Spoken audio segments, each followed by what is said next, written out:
to 10 wins. Welcome everyone to Big 12 football on TNT Sports, presented by Modelo. This is our regular season finale.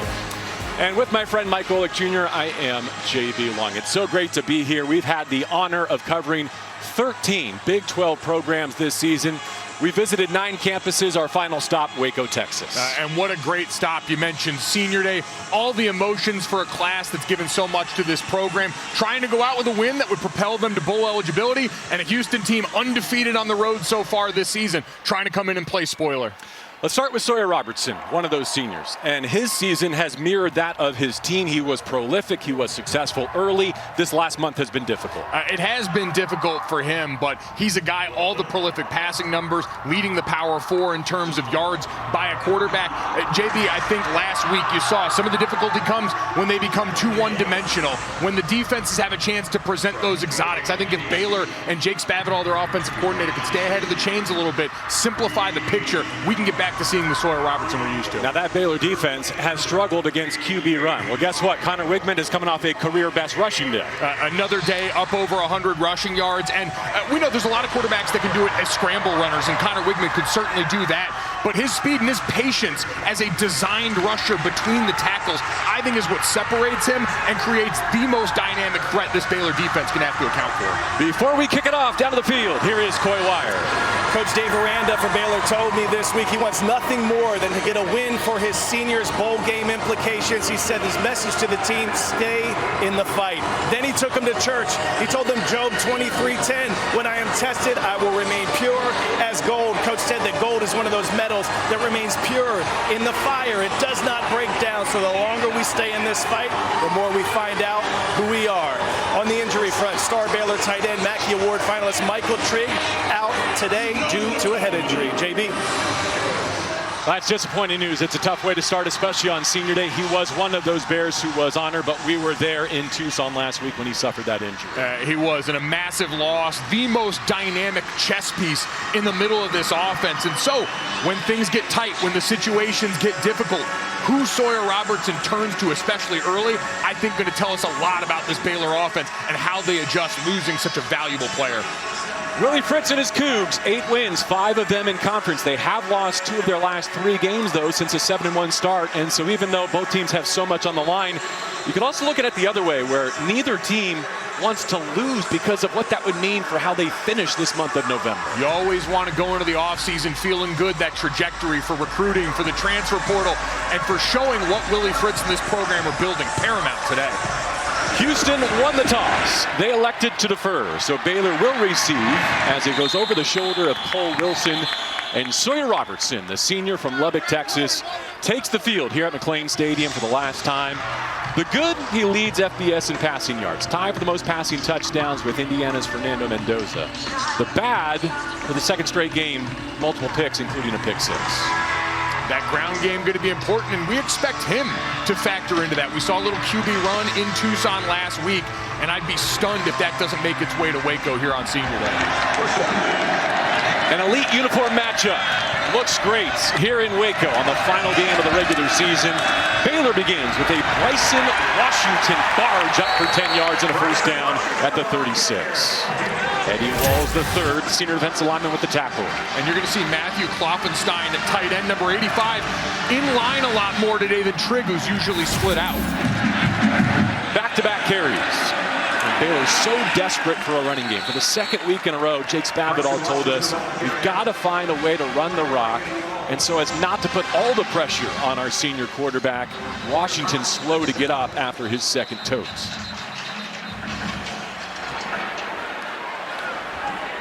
Sophomore from Franklin, Texas, who last year rushed for over 1,000, closing in on 800 this season, attending to his right leg.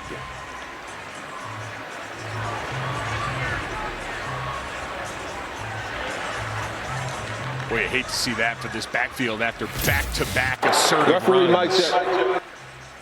See right here if we can see anything.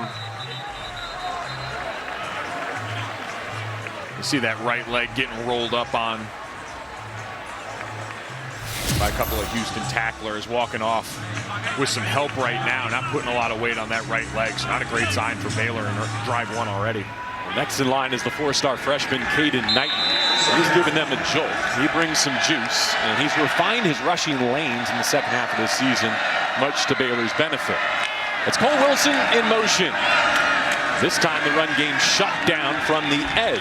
Brandon Mack. He's a junior jack linebacker out on that edge. And this becomes the area they'll miss Bryson Washington the most. Third down pass protection for a freshman running back. One of the areas you always worry about. Is he going to be able to find where he fits into the protection scheme for this team? Baylor Bears have opened the day with 3 straight handoffs, make it 4. Knighton trapped behind the line, and the Cougs swarm it for a loss. Kentrell Webb led the way. It's 4th down, and Baylor will punt. Motion Klopfenstein into the box and try for that kick out, but great job up front by Miles Parker. Just blowing it up. Penetration kills the run game. It throws off the timing of all that backfield action. And so now Knighton's got to stammer his feet in the backfield, and they force the punt here. Great opening stanza by Austin Armstrong, the defensive coordinator, and his group. The strength of this Baylor team, the punting game. Kai Muse signals fair catch. And Houston has its first possession from the 18-yard line, a 43-yard punt. The junior from Cypress, Texas, Connor Wigman, has multiple touchdown passes in 3 straight games, but as we documented off the top, 15 carries for 114 yards last week, a career-high rushing total. We know they can get it done on the ground. They've got to take care of the football. 9 turnovers in their last 3 games after just 4 in their first 8. These possessions too precious to be giving up the football, and being able to keep it in the hands of your quarterback in the run game. Great way to do that. Houston defense surrenders only a first down. And the first opportunity for Connor Wigman begins from inside his 20. Handoff to Dean Connors, who captures the edge and spills off a Tyler Turner tackle for about half the chains. Dean Connors, a senior and a 4-star transfer from Rice. He is 6th in the Big 12 in rushing yards. And a really versatile back when you look at what he can do out of the backfield. 25 consecutive games with a reception, and some highlight reel worthy ones at that. They gave him 6 on the first carry. Here's Amari Thomas in motion. Back to Connors, who drills above the 25. It'll be 3rd down and short. An improved Cougars offense. They're scoring twice as many points per game this season, doubling their total of 14 from last year when only Kent State scored fewer in the FBS. And in no small part due to the versatile pieces they've got. Dean Connors, you talked about, Tanner Koziel at tight end, Amari Thomas at receiver, all can do a lot and present a lot of different options to opposing defenses. First possession for Houston offensively here in Waco. And 3rd down and short. Wigman over the right side. And he nearly creased it. He'll have to settle for a first down, but he saw a touchdown open up with a gain of 6. And this is what we talked about. It's not just the scramble runs, designed quarterback counter going towards the right side, and just a fingernail tackle by Tyler Turner prevents that from maybe being a house call. Defensively, no Jacob Redding today for Baylor. You can make the case he's their best player on defense. Bo Onu was an emerging freshman, also down today. New first down for Wigman and the Cougs. On play action, he's well protected. Spins one to the sideline. And it's caught by Thomas. A first down grab at the 47. A pickup of 13 yards through the air. Amari Thomas, great job here. 2-man route combo. And so you get the clear out from Harvey Broussard going upfield. Amari Thomas, dynamic enough, breaks outside. Easy pitch and catch so far for Houston on offense. Kobe Young, motion to the right slots. Wigman rolling that way. Tried to layer it into Thomas again. He's scored in 3 straight games for Houston and complete in 2nd down. So we've seen so far their ability to stretch and stress the outside of the field with Amari Thomas, getting Dean Connors on the perimeter. That's going to open and soften up the middle for Tanner Koziel at tight end. The big 6'7" target sitting in the slot on the left side of this formation. Tanner only a couple of catches last week. TCU took him away into the 4th quarter. QB draw. Wigman through an arm tackle and to midfield. Third down awaits the Houston offense. Adonis Freelu, a senior defensive lineman, knocked Wigman off his feet. It's a great opportunity for offensive coordinator Slade Nagel to potentially call this with 2 downs in mind. You'd be in no man's land if you can turn this into 4th and short. And I think very easy go territory for them if so. Wigman's only thrown it twice on this opening drive. They're coming after him, and he drives this slant into the midst of Amari Thomas. First down, Houston at the 40 of the Bears. Keaton Thomas covers the tackle. Second time that Wigman's linked up with Thomas. And you see that attention to Koziol on the inside, opens up that window on the second slant for Amari Thomas. Great protection in the backfield by Dean Connors and this offensive line. You get a blitz off the left side. Wigman throws away from it to the right. Set up 2 by 2 here with a new first down. Downhill run from Dean Connors. He's one of their best weapons through the air as well. He's got 25 straight games with a catch. If you saw his diving grab against TCU last week, it was sensational. We had this game in Stillwater when he made one of the catches of the year for a touchdown. Stab in the end zone, a one-handed grab off a play action by Wigman. Just sensational athlete and dynamic member of this backfield. Houston's already picked up 45 yards and 3 first downs on this march. Here's the 9th play of their opening sequence against a 4-man rush. Wigman wide of the mark. It's his first target for his talented tight end. Tanner Koziol, 2nd in the conference with better than 5 catches per contest. And another disappointing sign for Baylor. Bryson Washington, after just a couple of carries with that ankle injury. Already down your star tight end, and now you're starting running back going off in a cart. Terrible, terrible news. Wigman from the shotgun, settling things down at the line of scrimmage. Takes that check with me glance to his sideline, and now he's ready. 3rd down and 7, a middle run. That had the look of a 4-down play sequence. We'll see if they are going for 4th down below the 35 of Baylor. Kylan Reed, a sophomore linebacker from Arlington, wraps up the stop.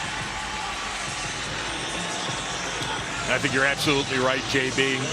That 3rd down play call always kind of a window into what the communication's like between Willie Fritz, Slade Nagel. You try and give them that early in the drive situations where we'd be in go zone so that the play caller can adjust. And this is once again your Dave Aranda in this defense where you've got to eye Connor Wigman's run game first and foremost. It's also just a week after they missed 2 fourth-quarter field goals, did Houston.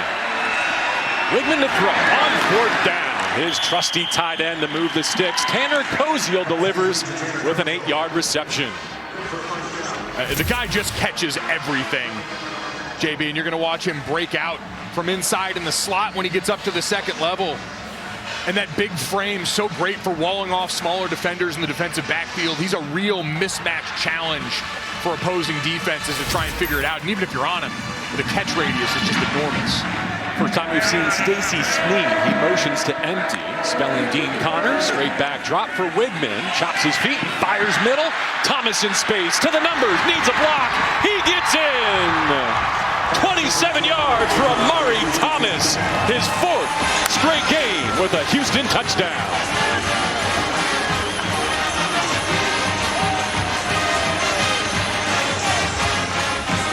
A 12-play, 82-yard touchdown drive to begin the regular season finale for Wigman and the Cougs. A little bit of everything on that drive. All the stars got involved. We saw the 4th down catch by Koziol to keep the drive going, run game from Wigman, and then finish it off by spreading him out and giving Amari Thomas room to work. His 10th receiving touchdown of the season. The extra point is right down the middle for Ethan Sanchez, the senior from Dallas. Cougs get a stop on defense, and then they strike for a 27-yard touchdown. Shout out Stacy Sneed for that last block.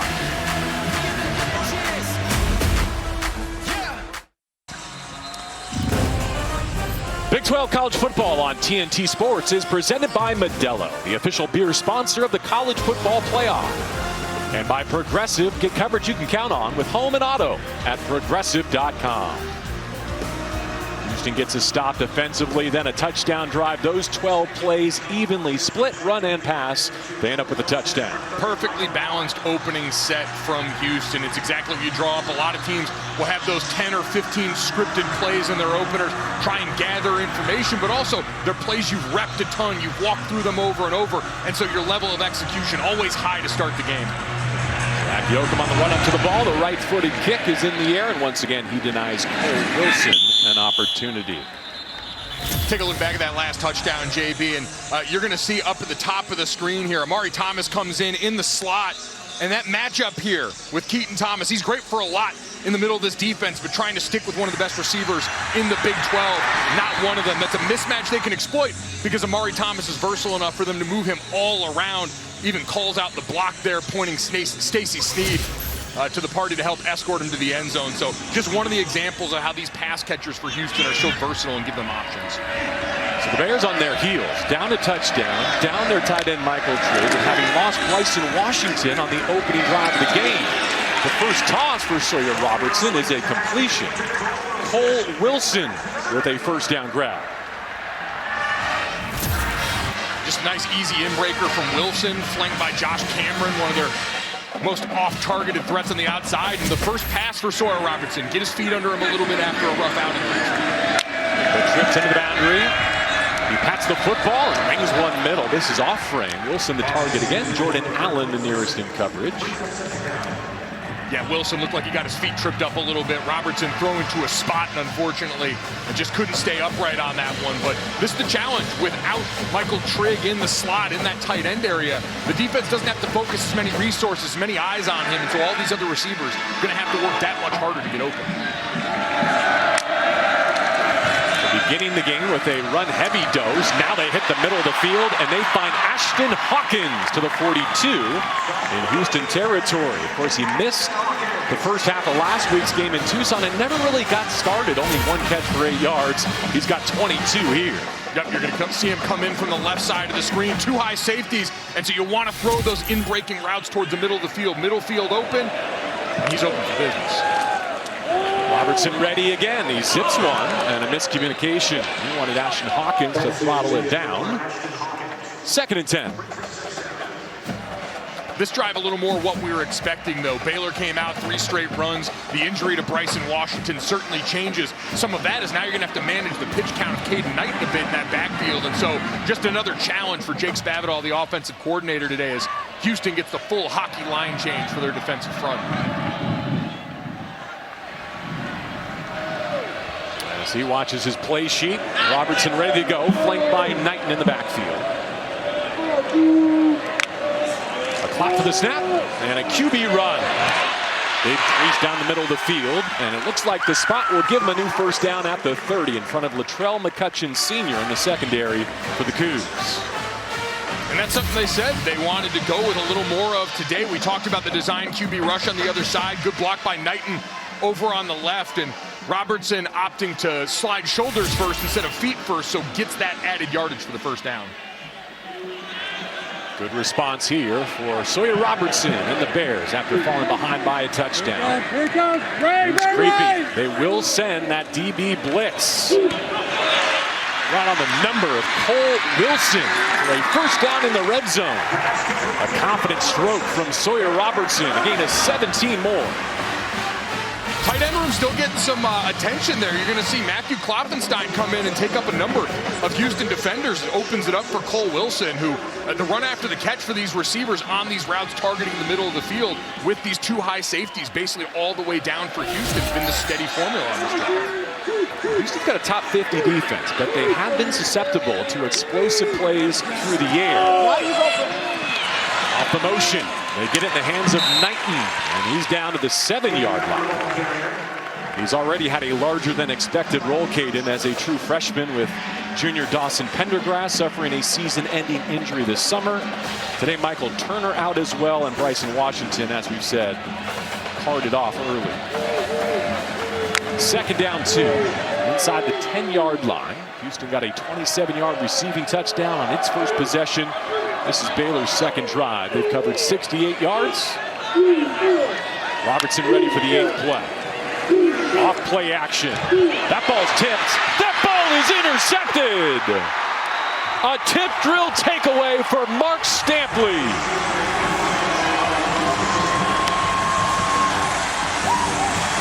What a back-breaking finish to a promising drive by Baylor. Talked about everything they had to overcome. You get down on the doorstep, and then off the helmet in the middle of the trenches. A great job tracking it by Stampley, and Houston will take over off the header when we return here in Waco.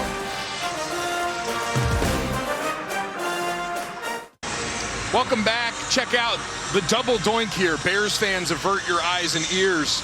Off that Sawyer Robertson pass down by the goal line, that pops it up.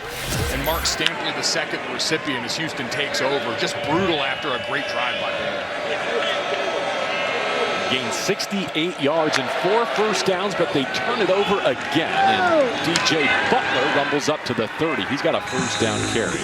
For Robertson, Mike, that's 5 interceptions in parts of his last 3 games. And conversely for Houston, they've got 7 picks in their last 4. Yeah, these teams meeting at the worst possible time. If you're Baylor, you see the turnover margin been a nightmare, and especially red zone turnovers. They feel like they count twice the damage on your psyche, especially for a quarterback that, like we talked about, is coming into this game off a really rough outing in Tucson last week. Good look at DJ Butler there, who's become the RB2 for Houston behind Connors late in this season. Wigman has his targets balanced out 2 by 2 with a new first down. And they'll sweep Butler to the left edge. Knocked off his feet with a sure tackle in space made by Micah Gifford, the junior safety, limits the gain to 3. The safety room shorthanded. Again, we mentioned Jacob Redding out today. Bo Onu, who had played kind of that star role, some safety they thought could play some linebacker. And so everyone going to have to pull the rope a little bit tighter, especially against this quarterback-led rushing attack. Miranda knew that they would get some looks similar to what Utah did to them the last time they were on this field. An end-around toss is destroyed. Muse had no chance. DJ Coleman and others with a tackle for loss of -8. Great discipline off the backside. You're going to see Coleman coming off the edge over here and just staying upfield. He's the team leader in tackles for loss, and on that play, that's just being disciplined on the backside. You don't see him bite on the handoff the other way. He gets upfield. He's guarding anything that's coming back and counting and trusting the rest of his teammates to handle anything going the other way. Coleman, who had his 2nd career interception last week off of Noah Fafita and Arizona. 3rd down and long. A receiver screen to Thomas. And well defended, a sudden change situation that Keaton Thomas and this Baylor defense handled beautifully.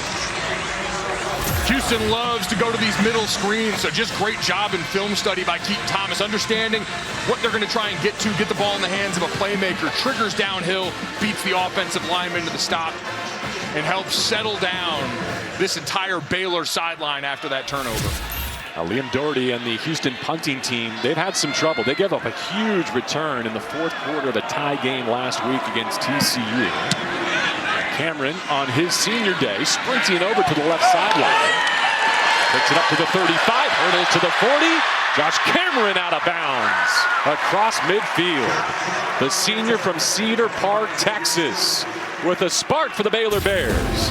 They're down a touchdown. They've got a red zone turnover, but they've got it back in positive starting field position.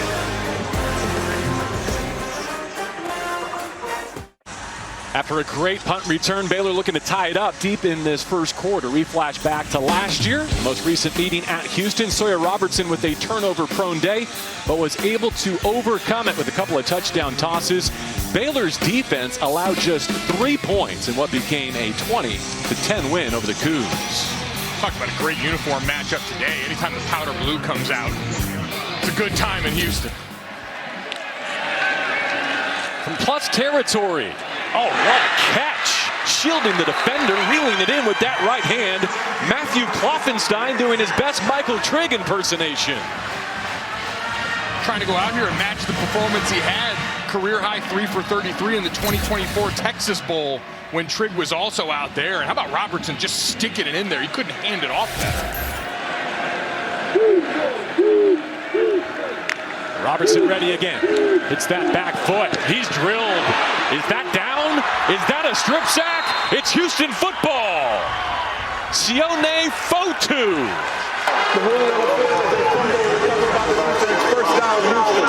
And Brandon Mack jarred it loose. And this is going to be the all-important look at it. Brandon Mack coming off the left side over here. Is that hand coming forward with the football in it? That looks like it's going to be a fumble. I'd be stunned based off that look. And absolutely, what a great job. So many rushers in this day and age, because the quarterback is such a protected class inside the pocket, try and aim for that upfield throwing arm for just that reason. Catches that back elbow and creates another impact play for this Houston defense. Brandon Mack turned 24 this summer. He's a sixth-season junior. Defensive coordinator Austin Armstrong told us earlier this season that Brandon probably started playing when you were finishing, Mike.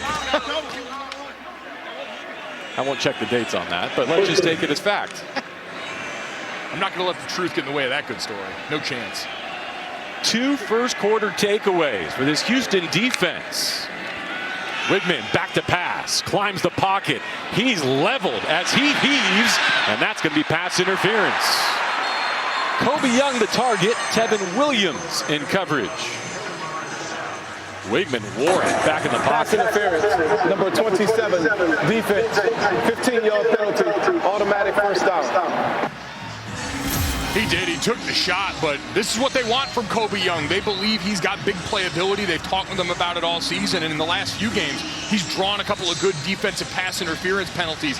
Like that one, no question, underthrown ball on the deep post, and a great opportunity to keep the chains moving here.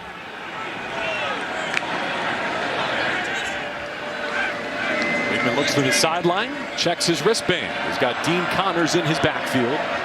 And a new first down at the 46. Koziel, the motion man. Houston will run it, and it is gobbled up. Devontae Tesno with the run stuff, -2. See max protection here, and Wigman takes an absolute shot from Jackie Marshall in the middle of that one. Perfectly legal hit. Those body blows you want to try and stack up as a defender, but Wigman's tough. I mean, being a guy who's a design rusher as often he is, used to taking hits. Behind the chains for second down here.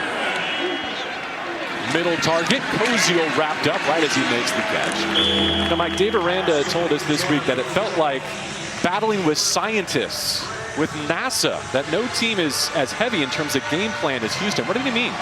Well, you go to the line, and a lot like we hear in the NFL, at times Houston's going there with multiple plays. They're going to give them a look at the defense, and then based on what they see, be able to check into it. And so you see them looking down at the wristband right now. They've got a good plan for each and every play to try and make the defense wrong based on how you align. And if anyone's up for a high-level chess match, I think it's Dave Aranda, given what we know about how that brain works. Now, Fritz thinks his quarterback is super smart and excellent processor who can handle it. Baylor drops 8 into coverage. Wigman steps up, scrambles, flips it, and that's a first down catch and run for his tailback, Dean Connors. 26 consecutive games with the catch for Connors, and he keeps the drive alive with 15 as Bobby gets in the mix on the sideline. And this, I'm sure it was going to be brilliant, Mike. Just save it. We'll remind you on the other side. This is the end of the 7-0-7-yard receiving touchdown for Houston as we go to the second. Here's Coy Wire with the head coach of the Cougs. Coach, a couple of huge turnovers. How do you explain what we're seeing from your defense shutting down one of the best passing offenses in the nation? Well, you know, Coach Armstrong's done a good job putting the plan together, getting some pressure. You know, we've had a tough time in zone. The first series, they ran the ball every play, then they passed the ball almost every play since then. So, you know, they got a great offense. We're going to have to do this for 3 more quarters. Offensively on your end, seem to really be opening things up. The thought process behind how you would attack Baylor today. Well, you know, the same thing with us. We want to be able to do both. I think we're doing a nice job running the ball, getting shorter down in distances to go for it on 3rd and 4th down, and then, you know, picked up the big pass interference. That's a huge play for us. Thanks, Coach. Good luck. Thank you. All right, appreciate Willie Fritz there. He and the Cougs got off to a 7-1 start. Remember, their only loss at that point was against Texas Tech, who, as we know, is in the conference championship game. What's at stake? Chance to get a 9th win, maybe even a 10th in the postseason. Baylor has to win to extend its season. Stacey Sneed in motion. Blitz is on. They do spin it out to the perimeter. Sneed makes one miss. And behind his pads, he's got a new first down at the 28-yard line. A gain of 11 out on the perimeter. Had a Sneed for speed there. You saw the linebacker running with him, so they knew they had man coverage. And having guys like DJ Coleman tracking inside to outside when they're running in man creates some bad angles. A great job by Sneed putting his foot in the ground and getting yards. So Wigman completes 8 of his first 10 for 85 yards, and that touchdown to Thomas. Back to deliver again, and this one slips through the hands of Sneed, looping out of the backfield. Whew. Almost had it on that one. We are in the Lone Star State. They call that Texas. The running back with the angle route coming out of the backfield. And just through the outstretched hands in that matchup with Caleb Burns, the freshman for Baylor, getting some time in that linebacker room today. All he has to do is make a safety miss to score that if they hit it. Sneed stays in the game. 2nd down and 10. So looking to double. It's Lee around the left side with an escort. Wigman leaving, Bears in his wake, all the way to the end zone. 28 yards for Connor Wigman, his 10th rushing touchdown of the season.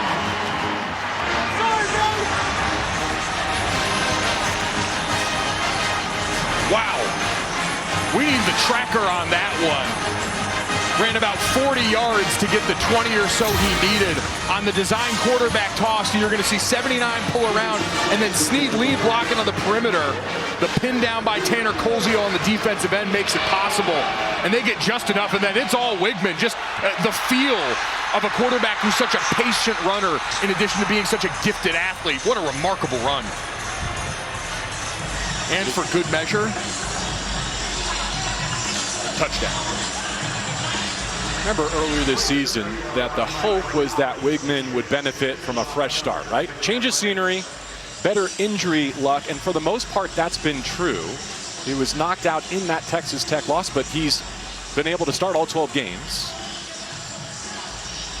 Listen, he went to Texas A&M as one of the most high-profile recruits in the country. There's a lot of pressure on that program to go out and succeed, and when you come in with that, and so you're absolutely right, a chance to come to a place, get a fresh start, and exhale a little bit, and make the plays they always knew he was capable of. Again, they're taking a look since that ball came loose, but we saw that replay review. Great job by our crew. Clearly crossed the goal line before any part of that ball came dislodged. After review, the runner did have firm control of the ball when he crossed the goal line. The ruling on the field is upheld. It is a touchdown. As illustrated by Willie Fritz, Tutashinda Salam with the announcement there. It's 13-0 Houston with the try pending. You know, going back to the point you made a little earlier, JB, about what was at stake. They had a path that looked like to the Big 12 championship for a while. That gave way to disappointment. And Willie Fritz said, we recruited the right guys here, both out of high school and in the portal, to go and respond well, even when that goal might be taken away, and go out here and execute the way we've seen them do so far. Ethan Sanchez for the extra points. If not for a couple of missed field goals last week, they might already have 9 wins. I'm sure some Houston fans are still wondering what happened at home against West Virginia, but they can't get those back. They can earn a 9th win today in Waco.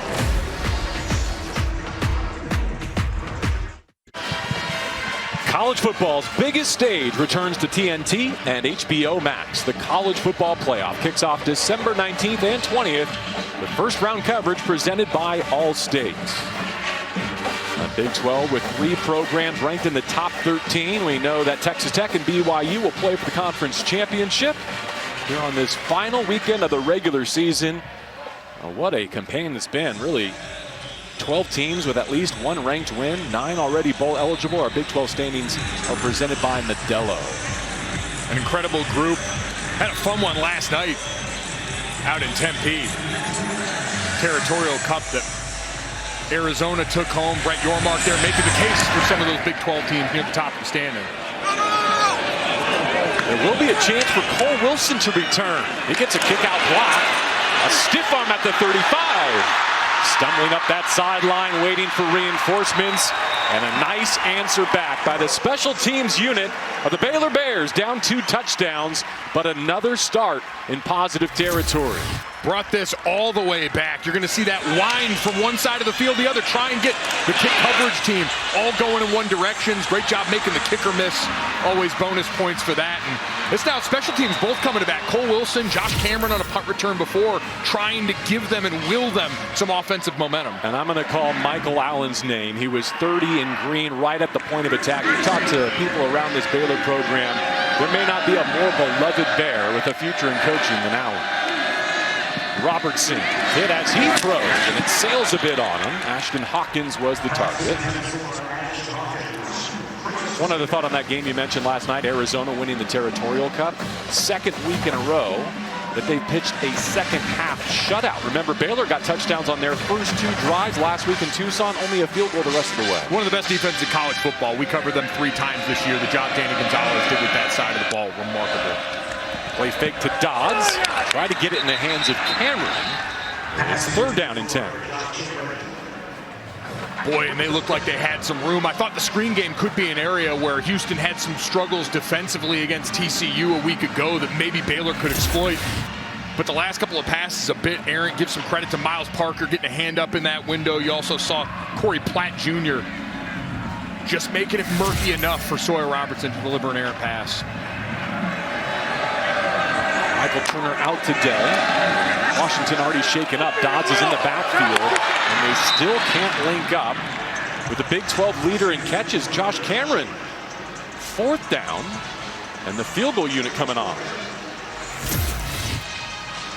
Just a speed out here and a little wide there. Maybe want the ball on him a bit more, but someone's got to step up and make a play for this Baylor offense right now. Since that first drive when Bryson Washington had a couple of solid churns in the run game, there's been intermittent bouts, but they need someone to help get them off the mat. Hunter Hawkins has a long of 53 twice. This is from 54 on a gusty day in Waco. He got it! The freshman from Liberty Hill, Texas, has Baylor on the board early second quarter. Pulling up from distance. Go ahead, young man. And maybe that could be it, right? You at least pay off the great special teams play with points here. Everyone on the sideline can exhale a little bit now. A little high on the snap. Good job by the holder getting it down. It's Palmer Williams, one of the best punters in college football. Yeah, I think a little wind at the back. It's kind of, working from left to right, but I think it gave it the nudge it needed. Willie Fritz working against the wind on the Houston sideline. Love to see the competitive edge from both these coaching staffs coming out here. In college football, at times we get too myopically focused on the playoff and forget all the other goals at play with everyone. Trying to establish in year 2 for Willie Fritz here at Houston the kind of culture and program he wants to continue to have going forward, built in those little moments.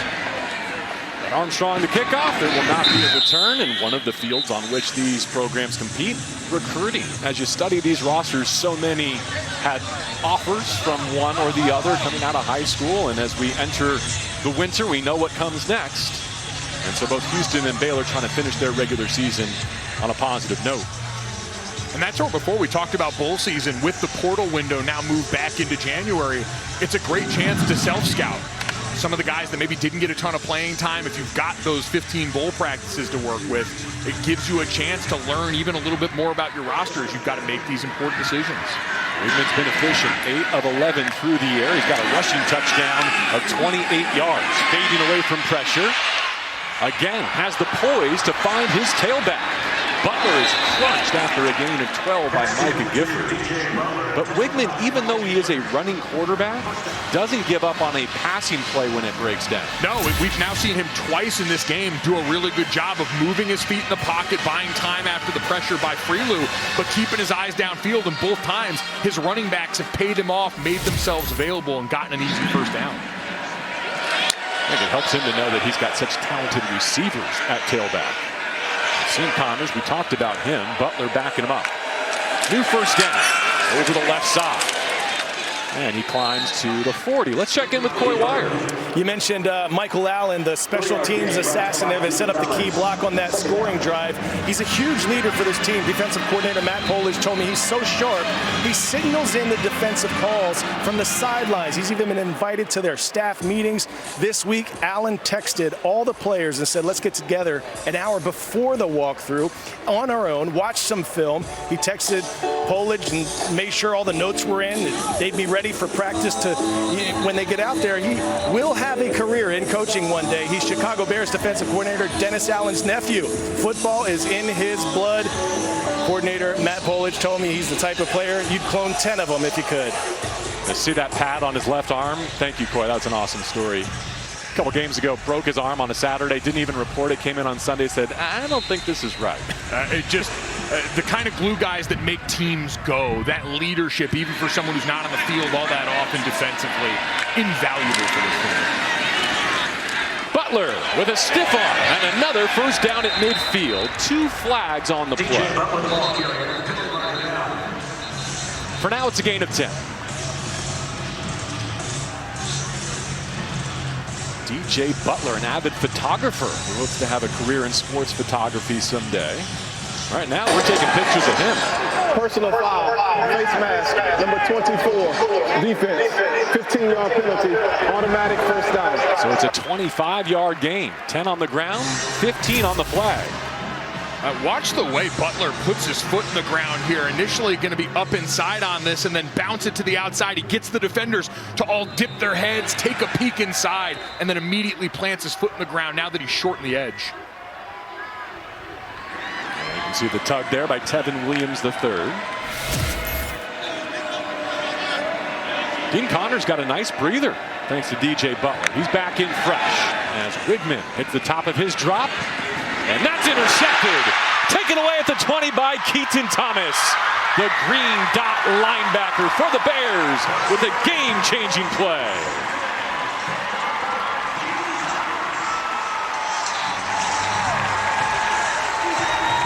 Keaton's first interception of the season in the regular season finale. Needed an impact play, and who else but Keaton Thomas coming through for the Bears. Welcome back. Baylor taking over on offense after the Keaton Thomas interception. You're going to have the angle route by Dean Connors, but watch what looked like a missed pass interference here on the route. Keaton Thomas going to get a good hold and actually slingshot off the waist of Dean Connors into that interception. So I think just a missed call there completely. Opportunity for Baylor here as they hit the edge with Caden Knighton. And he's got a burst of 9, maybe 10 yards. Mike, I want to just give you a hint at what I would like for Christmas. This is the end of our football season together, but... You think you could pull off the turnover bearskin? You really think you've got that? I believe in you. I just want to hear you say it. Churning from midfield. So look, even though that probably should not have been an interception for Connor Wigman, it's his 7th in the last 4 games and the 10th giveaway for Houston here in the month of November. So far, turnovers, the early story of this day for both teams. Would go a long way if Baylor could even it out here, still losing in the turnover margin. They give Knight a first down, of course, across midfield. Again, good field position for the Bears. So far, only a field goal to show for them. Late in the progression, Loftenstein makes himself available. And the protection was there for Sawyer Robertson. I'm not sure how much Baylor trusted its pass pro against this defensive front of Houston, but so far today it's held. Well, and throwing on first down like that when defense are going to be in base personnel, you're getting less exotics. I think makes it easier for your quarterback to give him some of those base looks.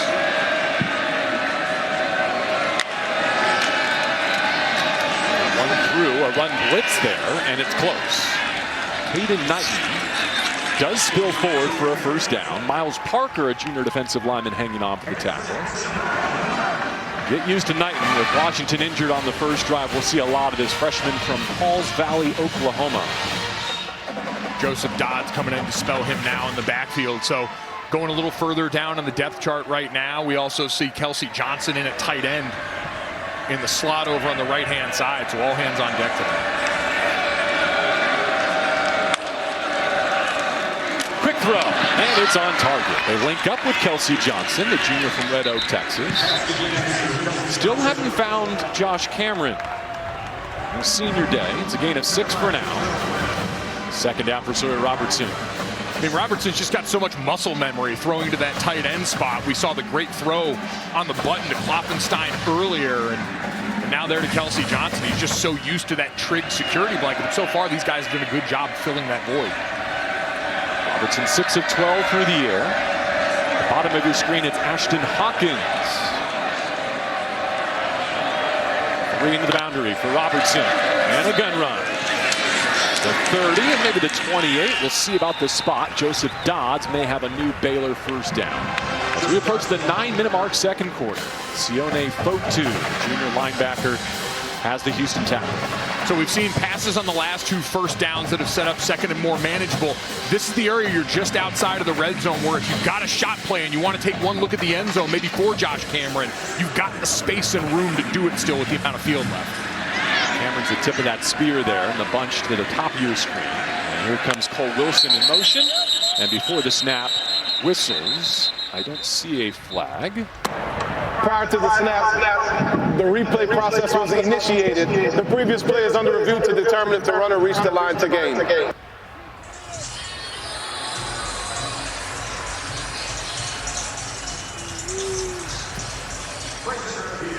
9 Big 12 teams already bowl eligible. Today, K-State's, UCF, and Baylor trying to join that group. This was ruled a first down on the field. They're taking a look at the spot. I think based on that angle we have and a great shot right down the line, you saw that forward progress. It looked like the football was right at the line to gain. So again, this yellow line unofficial. From that angle, it looked short, but from that shot we had down the line, I thought the nose of the football was right at where we saw the orange line to gain. Is this clearly and obviously misspotted as a first down? So you see right here, that's about as far as the football gets forward. And to me, the nose of that football looks like it's right where the marker is right there. That should be easy to uphold. And based on how quick they're getting away from that, I think they agree with us. After review, the ruling on the field is upheld. It is a first down for Baylor. So let's reset with what you had hinted at. With a first down below the 30, you still think a shot opportunity here? Yeah, I think so. Now it's tough, right? The defense just got a chance to look at that. You'd have to go to the play number 2 because now Austin Armstrong's got that snapshot of what you were just running. It's kind of the difficult part of the timing of when that was buzzed in, but you already see different formation here. You had 2 receivers to the right before. Now a little more condensed, but this looks like with the tight end hit with the running back in, maybe you get a play action shot and try and see if you can find something for Josh Cameron, who's had a quiet day so far.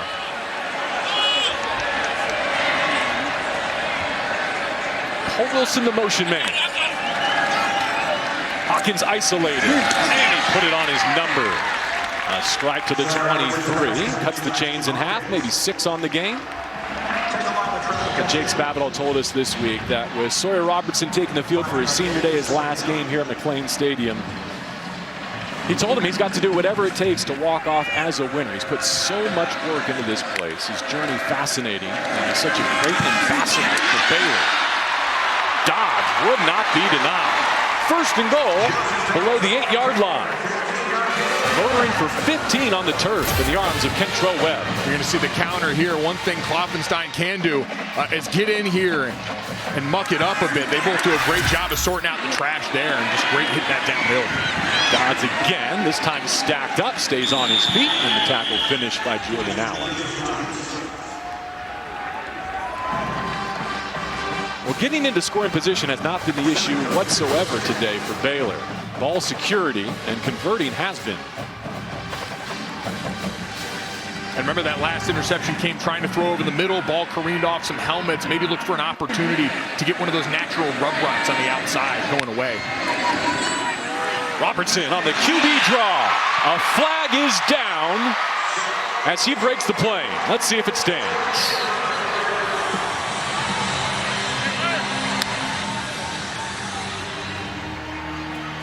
Muted celebration so far here in Waco. Holding, number 72, offense, 10-yard penalty, First down. As Colton Price was caught with the foul.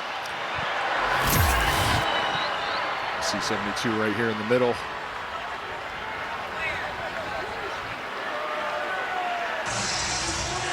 And that double leg takedown, unfortunately, all that torque right in the middle.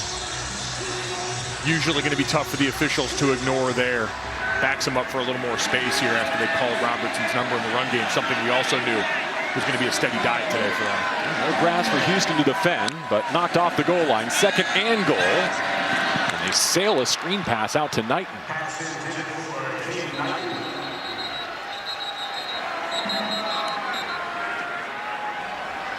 Sure what the whistle's being blown for now, but man, he had a couple of blockers and only 2 defenders right there.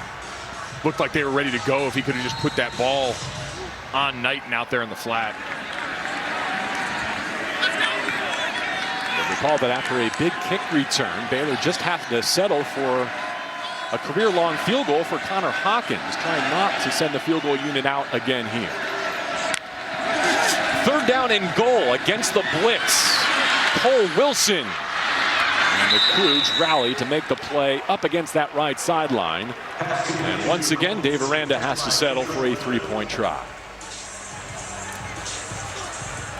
Great job penalty assisted by this Houston defense, bowing up, bend but don't break.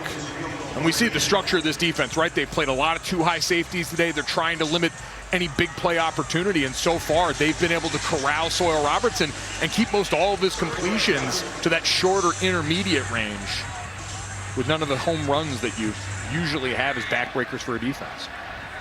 After knocking through a 54-yarder, here's 34, and he puts it through the pipes again.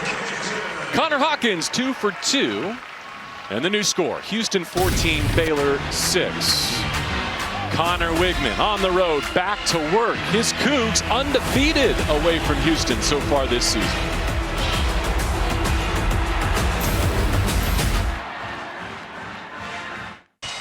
You're invited to cheer on your favorite Big 12 teams with officially licensed fan gear. The best selection of team apparel and accessories. Head to shopncaasports.com today. Great student section with us today on this holiday weekend in Waco. The regular season finale, Houston leading Baylor 14-6. The Cougs trying to stay undefeated on the road, get their 9th win and 6th in conference. The Baylor Bears must win to get to 6 and to play into the postseason. We're going to touch back here before Connor Wigman is back at the switch. Let's check in with Coy Wire.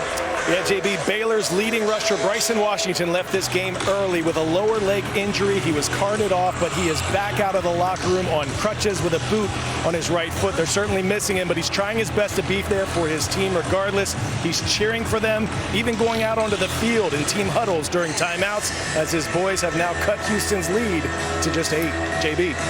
A tough turn of events for Bryson, right? 1,000-yard rusher last season. He has 3 100-yard games in September of this season. But the fumbles have piled up. He's lost 4 of them this year, and it ends with an injury in the home finale. DJ Butler has given Houston some nice pop. There's a flag down from behind the play right at the point of attack. Holding, number 74, offense, 10-yard penalty, first down. Matthew Wyckoff. First year at UH after a couple at Cal and 2 more at A&M. See Wyckoff right at the point of attack here, a little Y insert, so Koziel working up there, but easy that grab. When that back judge sees color outside of the framework of the offensive lineman's body, that is usually going to prompt some laundry. Wigman feeds Butler. Another flag comes in, this time from the umpire.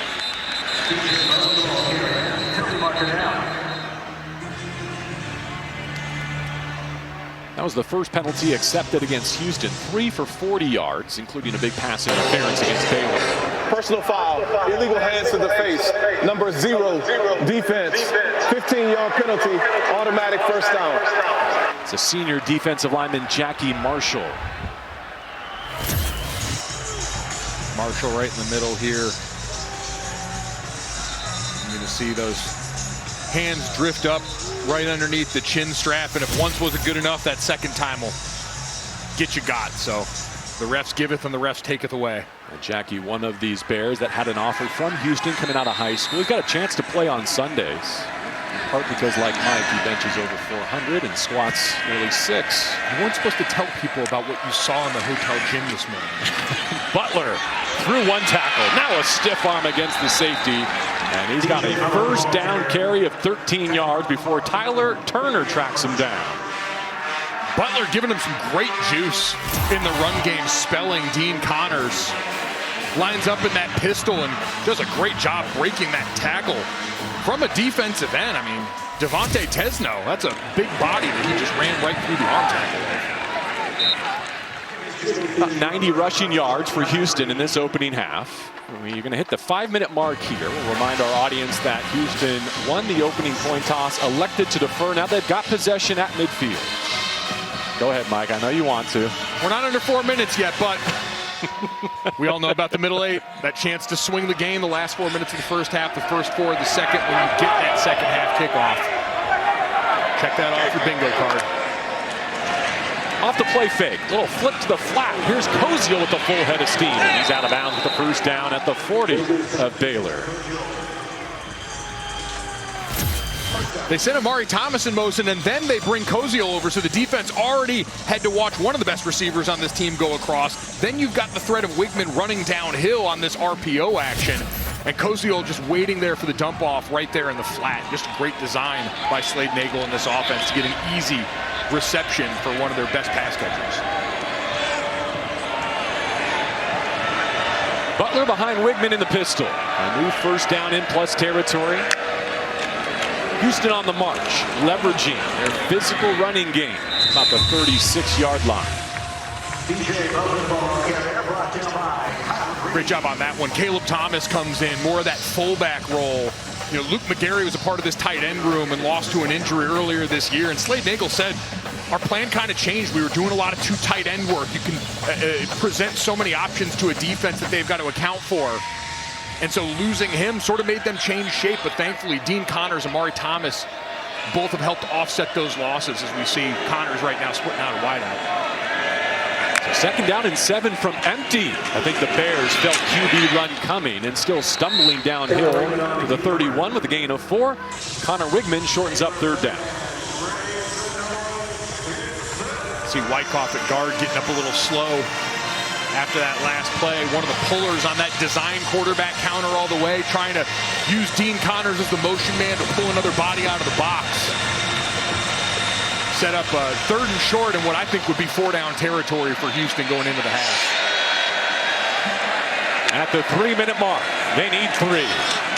Baylor stuffs it, and we're going to put Mike's theory to the test. I did have a thought that if Baylor got a stop there, they might consider using a timeout, right, to give themselves a chance to answer before the half. They've got 3 in their pocket.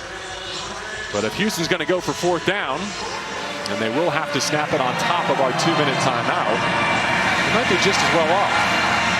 And you saw Caleb Thomas come back in right now, so getting some big bodies, going to get up to the line of scrimmage quick, and I'd expect QB run. Only need a yard. They're going to throw for it. They've got him out leveraged. Koziel. First down below the 15 for the Cougars. Complete to Tanner Koziel. Punch by Keaton Thomas. And so they thought if I was expecting QB run, maybe the defense was as well. We saw Koziel out in the flat before, and this time you see Dean Connors looking like he's coming up as the lead blocker. Gets all those linebackers, Keaton Thomas and company, looking downhill. And you lose all 6'7" to Tanner Koziel somehow in the flat as he goes for the first down. This is the 2-minute timeout. With that gain of 13 yards, Houston on the march with a 14-6 lead as we head to our 2-minute timeout presented by the Wells Fargo Active Cash Card. This 2-minute timeout was brought to you by the Active Cash Credit Card from Wells Fargo. Earn unlimited 2% rewards on purchases. Terms apply. Welcome back to Waco. It's week 14. It's the regular season finale. Houston leading Baylor 14-6 and set for their 9th play of a 59-yard drive. They just picked up their second 4th down of the day. Wigman fakes. Rolls. Koziel at the 10, knocked out. Kylan Reed, the sophomore linebacker from Arlington, limits the game to 5. Clock stops with 1:55 to go. Seeing them mixing in a little more two tight end on this drive, trying to dictate the terms, right? Keep Baylor in more base personnel, get some big bodies out there on the second level, knowing you've got a receiving mismatch with Koziel that they've gone to now 3 times on this drive, including that pivotal 4th down. Head coaches with all 3 of their timeouts deep in the half. Wigman. A tackle for loss by Kyler Jordan. 4th year at Baylor, it's -3. And the timeout taken.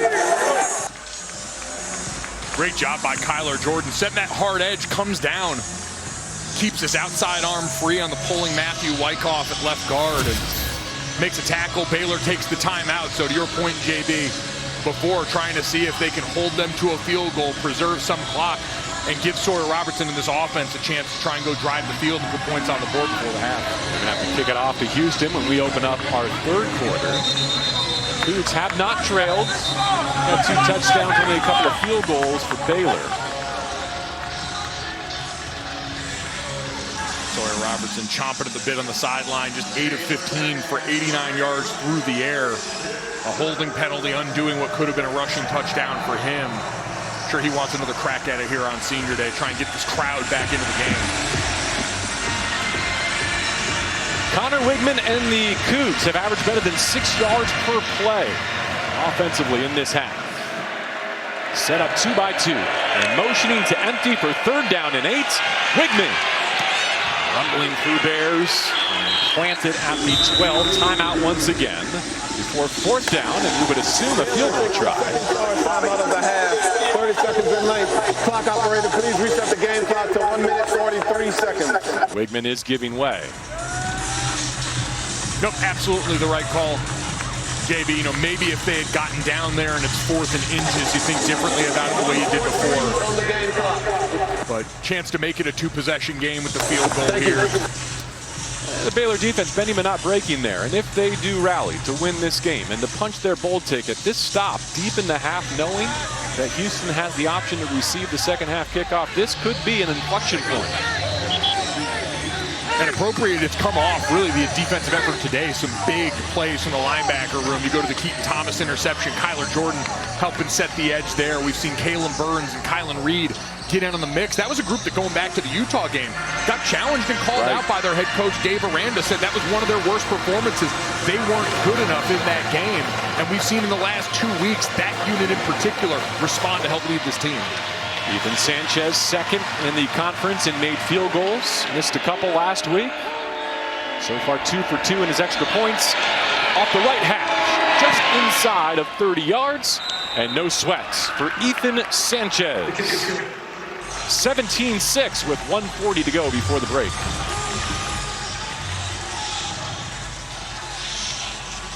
All right, you avoided the worst case scenario. Take a look around the conference with Utah scoring 21 points in the 4th quarter to win in Lawrence yesterday. You mentioned the Territorial Cup, another second half shutout for the Wildcats in Arizona.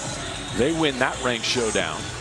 Today, Texas Tech, if you thought they might go slumbering into Morgantown with their spot in the Big 12 championship game secured, no chance. And that BYU one is definitely one to watch. Down a touchdown at home against UCF. Scott Frost and that UCF team, what better way to finish the season to play spoiler? We mentioned Brett Yormark's on the broadcast, the Territorial Cup last night, trying to stump in favor of BYU's place in the playoff field. But for Kalani Sitake and that team, you know all you can do is go out and handle your business and make it hard on them. Plenty of game left there, but interesting start to the day in the Big 12. Houston better be careful with this kickoff. Cole Wilson brought it back 53 yards the last time he got his hands on it. One timeout, 1:40 left for Baylor. This will be a touchback.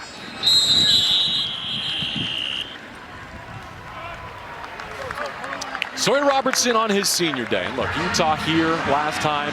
Baylor was in Waco. Probably the most disappointing game of his career. And then last week at Arizona, you could argue, was worse. He's got one more crack at this thing. against Houston. And he's got plenty of time. He's got a timeout in his pocket. I love 2-minute drives because when you've got a quarterback that's maybe swimming a little bit after the last couple of games, settles you down, gets you out of your head and playing fast. Good pocket. Batted right back at his feet. Travion McCutcheon made a position change, going from linebacker to jack, a better fit for his skill set. It's worked out really well. Great job getting hands up on the inside that time by Xavier Tibbs, the big defensive tackle. Remember that ball that was intercepted in the red zone careened off a D tackle's helmet too, so active hands and heads. Robertson rolls his pocket out on the edge. Makes it complete to Cameron for his first catch. 14 yards and a new first down for Josh Cameron, a former walk-on who's now one of the top 10 receivers in school history in terms of touchdown grabs. Nice to see Cameron get in on some of the action right now. Great route at the top. You see him stop his feet, get out of bounds, stop the clock under 2 minutes, and get that first big chunk play they need. 90 seconds to go before the half. Robertson fading away from pressure and didn't have enough steam to get it back to Cameron. No Khalil Laufowl today on the defensive front for Houston, a name we should call out. You mentioned Xavier Tibbs. He's playing heavily in his stead. McCutcheon in the backfield there again, greeting Sawyer Robertson in the pocket. So this front four for Houston getting a chance to pin their ears back into this drive. Comes the blitz up the middle. It's picked up nicely. Klopfenstein had to go to the ground to make the catch, so that'll stop him at the 43. Clock winding, 1 timeout left for Baylor. Yep, still north of a minute, plenty of time here. Big third down, want to make sure everyone's situated. And then you got one of your best bullets in the chamber.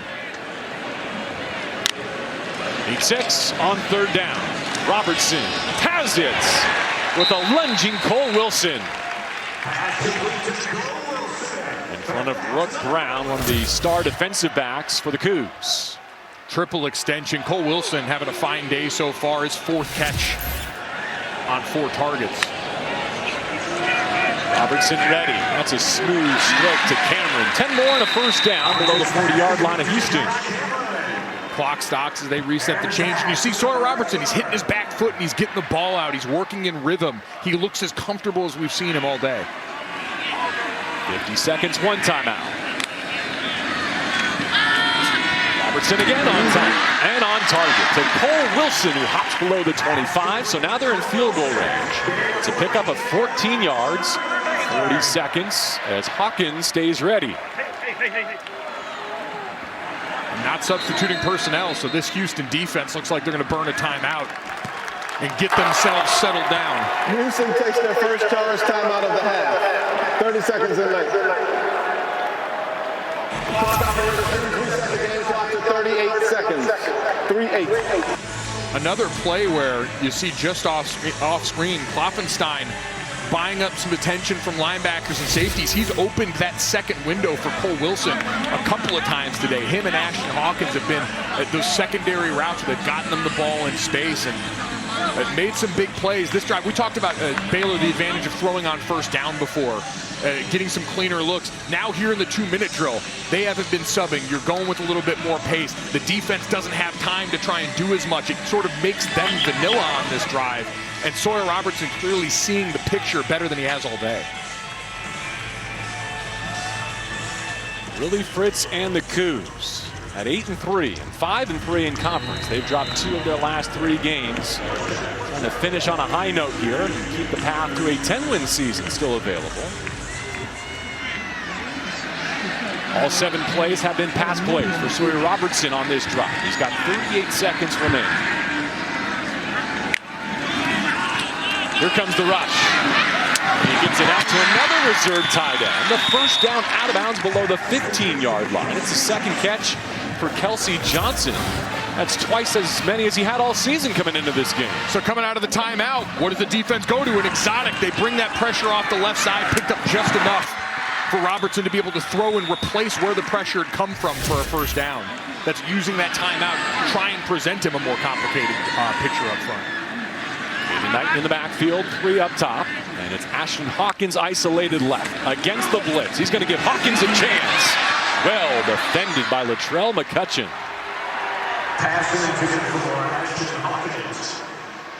McCutcheon, one of the vets here, started all 23 games since he arrived, and looked like that left arm might have been doing a little bit. Now turned around, did a great job, a little arm fighting for both. That's a good no call out there and a great coverage rep by McCutcheon.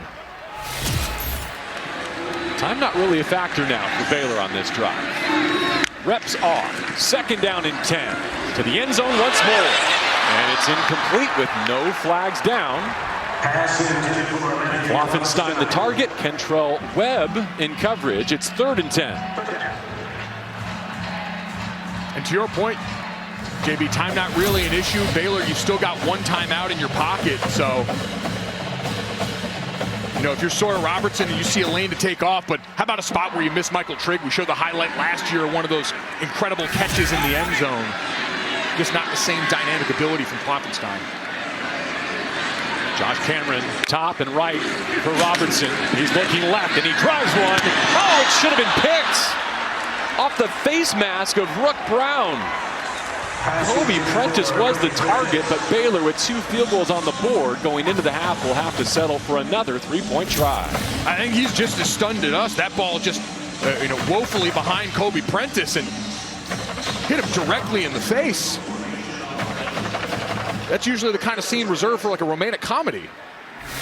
Good thing Prentice got a piece too. That little deflection may have been worth 3 points.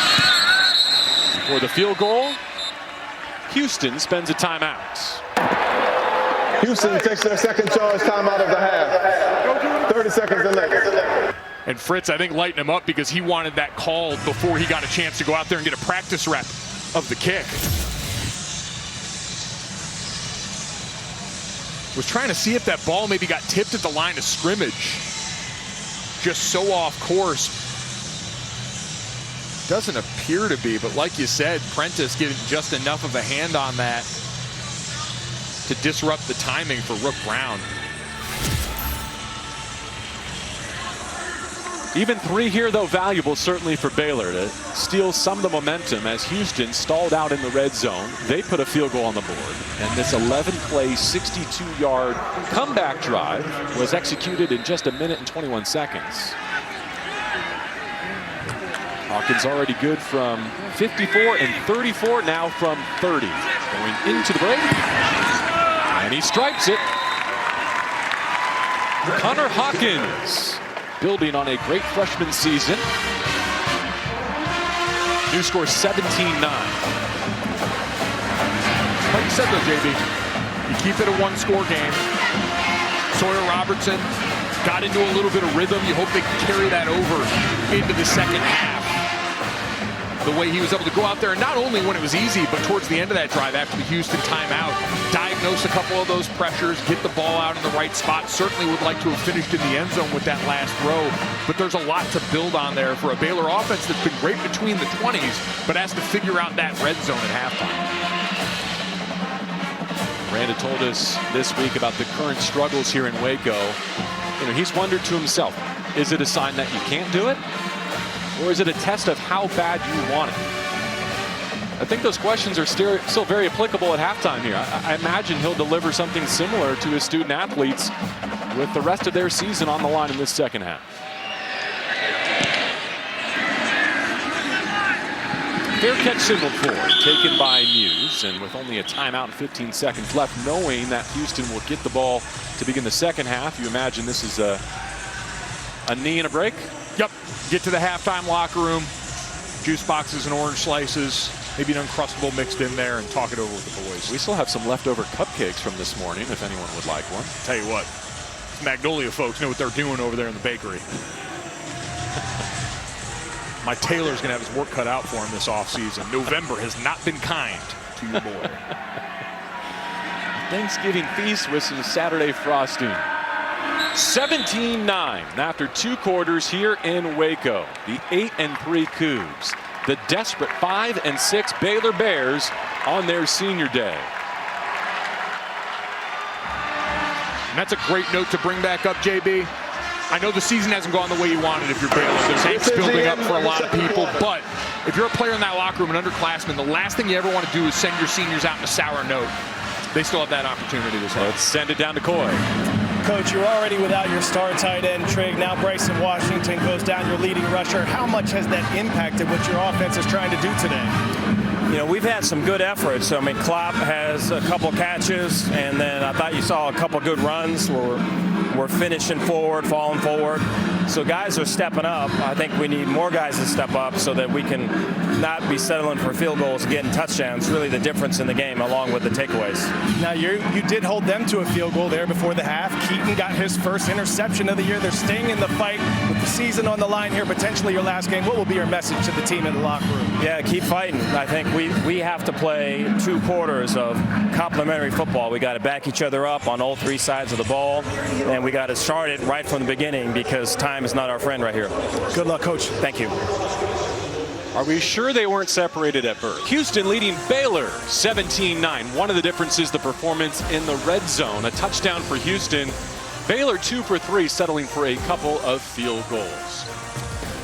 Back in Waco with Mike Golick Jr. I'm JB Long III. Hope you're having a great weekend. Thank you for spending part of it with us. Just as we expected, this game so very much in the balance on senior day for the Bears. It's there for the taking, and Connor Wigman in Houston will get the first crack at it here in the second. And Connor Wigman really been the story of the day in this quarterback matchup between these two parties. Started off the day, the great touchdown throw to Amari Thomas.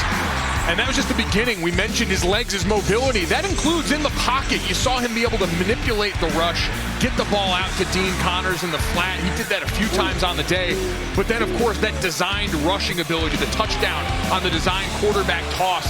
It's been every way that you could want it if you're a Houston fan watching Connor Wigman in that first half. And for both these teams trying to break through in the red zone, which was a struggle in that second quarter, that's going to be key. Which quarterback's legs can be a big factor and give those defenses one other thing to think about when those windows shrink.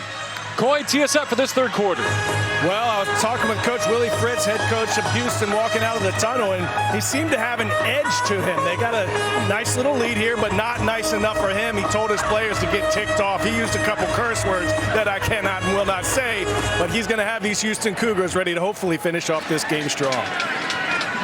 All right, they'll begin with the football. Meantime, Baylor 5 quarters without a touchdown.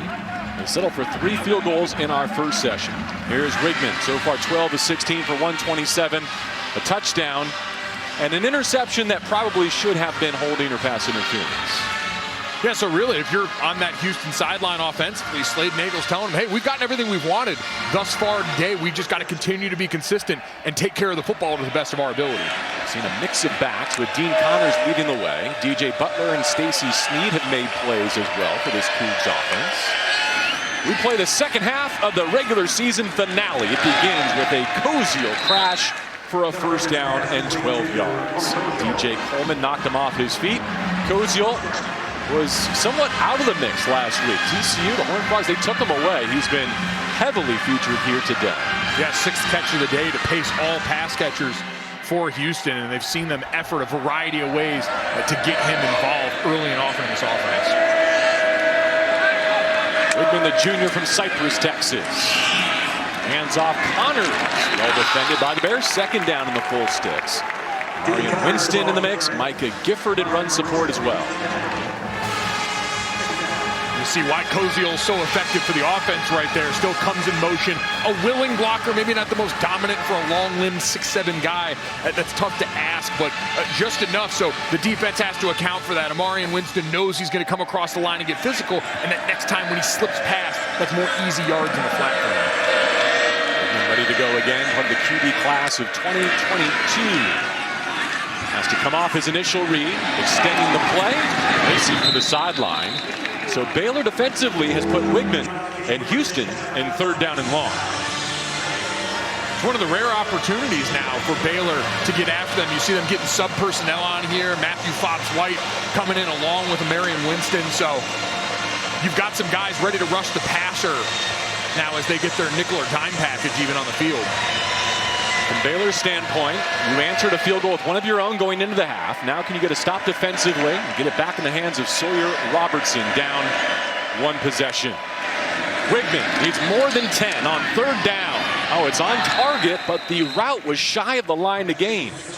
Marion Thomas makes a nice hands catch. Will Houston go for it on 4th and 1? I think of the mobile quarterback and a head coach that we just heard was pretty ticked off at halftime. This seems like a great opportunity to do it. Another awesome throw and catch. Amari Thomas stretching out, getting that 1 foot down, but just short. And this is what we saw, 4th down before, using the threat of quarterback run to get Koziel out in the flat at tight end. You wonder here if they just give Dean Connors a chance to do this up the gut.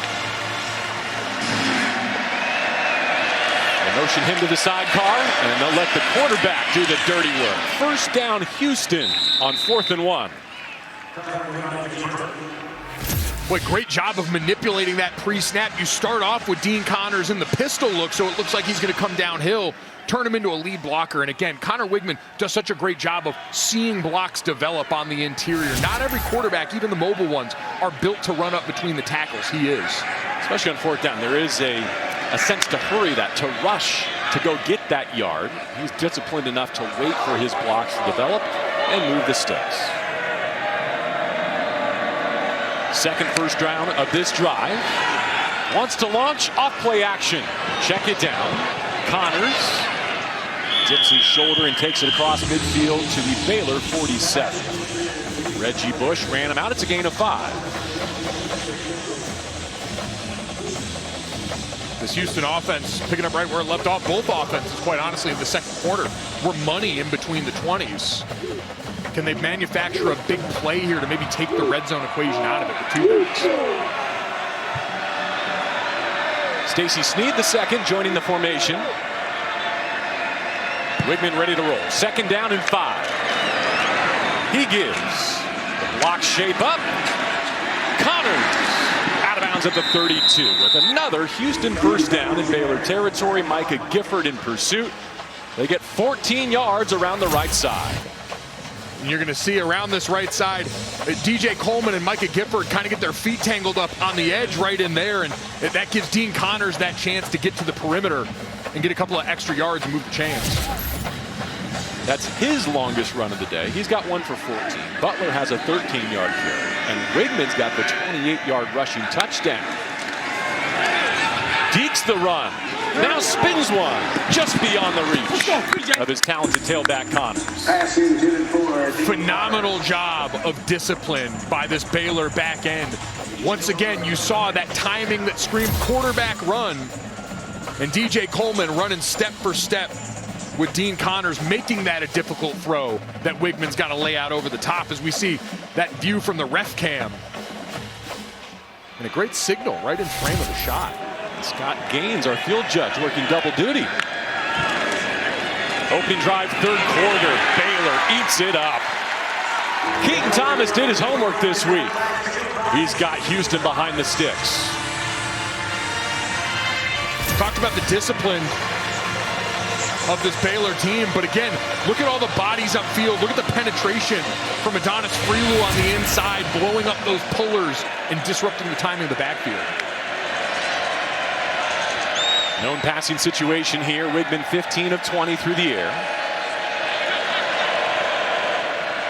Might have 2 plays to get this yardage, and so they will stick it on the ground. But that's going nowhere. Baylor smothers it on the 35-yard line. Caleb Burns in the mix defensively.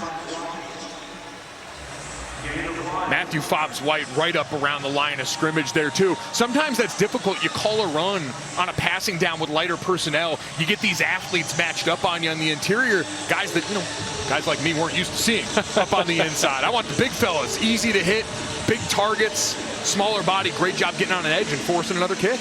With an 8-point lead and a 10-play drive into Baylor territory, it stalls out on the 35, and Fritz will show his punt team here. He's going to ask Liam Doherty to pin Baylor deep. Or in Texas, it feels like Iowa right now. A punt this far in plus territory. Definitely squarely in that fringe area, though, right? I mean, from here, you're looking at a 53-ish yard field goal. Yeah, if you're not willing to let your field goal kicker. Delay of game. Offense. The penalty is declined. It's 4th down. Offense is probably trying to get a little bit of wiggle room there for the punter, because JB, to go back to the initial point, if you're not comfortable with your field goal kicker going out here and taking a shot, I almost like the arm punt route here. Try and have your quarterback throw up a 50-50 ball, take a shot towards the end zone, and if it comes down, it's just as good. They are moving into the wind currently. It's not straight in their face, but that may have played into the factor of whether or not to attempt a field goal. Let's see where they mark this punt out of bounds and how much field position the Cougs were able to win. They say across the sideline at the 10. Houston on the high side with 9:30 to go in the third. Sawyer Robertson with a long field, ready to go. Before he does here in the third quarter, let's check in with Coy. The Baylor Sawyer Robertson is one of the best passers in the nation, also an incredible leader and a spiritual leader on this team. He baptized Monterey Baldwin this week, who'd been a wide receiver here the last 4 years. Did it in the rehab pools at the team facility. There have been others too. Coach Aranda told me some of his friends are asking, is Sawyer a priest baptizing these guys? He told me his star QB is the type of person who brings out the best in everyone around him, incorrigible work ethic, and in many ways, the heart and soul of this team. Thank you, Coy. So thoughtful, so intentional. This is a big moment for him as he looks to extend his college football career. In completion to begin this drive. And I bring that up because in terms of the football dimension, right, they want Sawyer to actually kind of think less. The goal is to help him play free, because what makes him special is what they believe makes Baylor football special. But clearly these last couple of weeks, if you've been watching, it hasn't looked the same. Yeah, Jake Spavital said he wants to go out there and do so well for everyone else. He's so other-focused. They don't want him to put that much pressure on himself, down in and down out, the way he has these last few weeks. Able to spot Ashton Hawkins here. He's twisted back at the 17-yard line. So third down and short upcoming for Robertson, who's closing in on RG3's record for completions in a season. Also within striking distance of RG3's school record for touchdown passes, but would need a bowl game and a big second half here. Saw a nice big picture of RG3 and his Heisman out in the hallway on the way up here. So that name means something around here if you're going after those kind of records. Third down. Knighton has to make it work. What an athletic play. First to catch it, then to convert. Sione Fotu tracked him down with the tackle, but it's a first down for the Bears. Great job lead blocking by Matthew Kloffenstein on the perimeter, too. Gets just enough. A great cut by Knighton. And a much-needed first down for this offense. They'll run it, and Houston stacks it up. Nowhere for Knighton to go. Well, Miles Parker, we've called his name a few times, getting down and dirty in the middle of the box. And my Uncle Bob was a nose tackle in the NFL for years, called it being a fire hydrant at a dog show. So it's not glamorous work down there in the trenches in the middle for Austin Armstrong's defense, but it's the engine, him and Carlos Allen, that make this whole thing go. Miles has been best in show so far today. Inside of 8 to go in the third. Oh, a contested catch and nearly a pick. Ashton Hawkins was the target, but Will James, the reigning Big 12 Defensive Player of the Week, was out for more. You see the way he broke on this ball. Just back inside way too much for Robertson. Forced 3 turnovers. Just the second player in the Big 12 this season to force 3 turnovers in a game, and the first Coug to do it since 2008 in a monster performance last week. Houston opted to punt and play defense, trying to win it back here on third down and long with the blitz coming. They hit Robertson. His throw is low and off target at the knees of Josh Cameron. And so on 4th and 12, you would expect the Bears to punt it away, still down 17-9. And you're going to see this is part of the difficulty with Caden Knighton in the backfield. You're going to get a twist over on this side that involves the running back in protection. And so he's trying to come up. He's not exactly sure where to insert. You get that pick on the left guard's hip, and it's an easy protection. They're excited about Knighton and his potential, but getting young players in the backfield at running back into the protection scheme and understanding enough to be effective is a really difficult thing. The best punters in the nation, Palmer Williams, will try and flip field position, but before he can, whistles and a penalty marker. Boy, he launched that thing.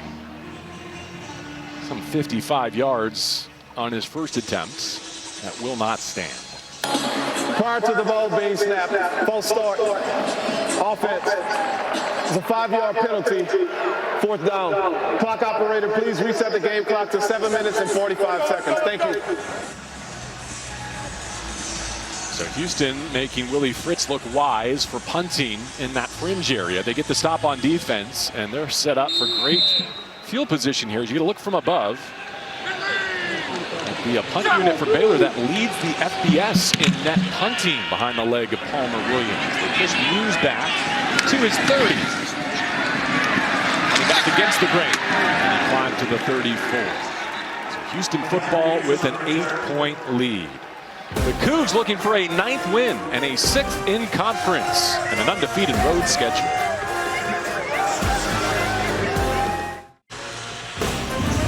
Big 12 football on TNT Sports is presented by Allstate. You're in good hands. Speaking of good hands, this is good parenting right here. Mike, I've seen your future and it looks a lot like this. I say one of the many doppelgangers. Every bald-bearded white man on earth looks the same, and that's one of my brothers in arms right there. Ball security is job security, baby security, even more important, fully strapped. Would like to demonstrate some ball security, running the rock with the lead on the road against the Baylor Bears. DJ Butler, part of this three-headed tailback attack. Caleb Burns, a freshman linebacker, gets the run stop. Linebacker group for Baylor has been awesome today. All these guys stepping up to make plays. Burns, a true freshman, helping out on that down and distance. They've come out of the halftime locker room with some renewed vigor, and they're going to have to keep that up and try and give this offense enough chances to get online. We've said this, but just to restate it, no Jacob Redding, the sophomore safety who's been one of their best today. Wigman from the pocket, launches, and his receiver could not put eyes on. There is a flag, however, back at the 40. Yeah, I think he got a little tug on that jersey midway through that route. Caldre Williford and Kobe Young in a matchup of 18s.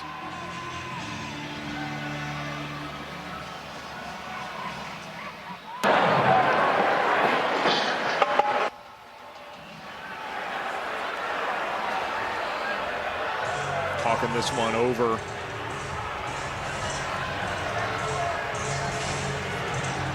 Maybe trying to determine holding versus Pass PI. interference, number 18, defense, 15-yard penalty, automatic first down.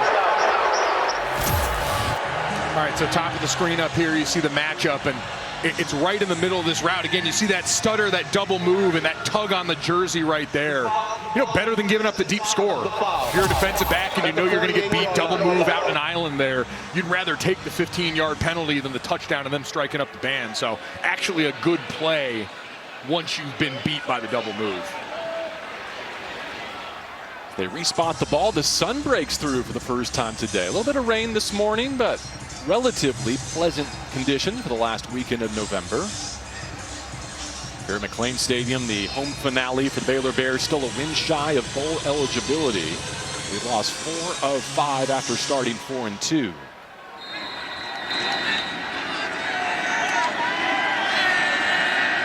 New first down for Wigman.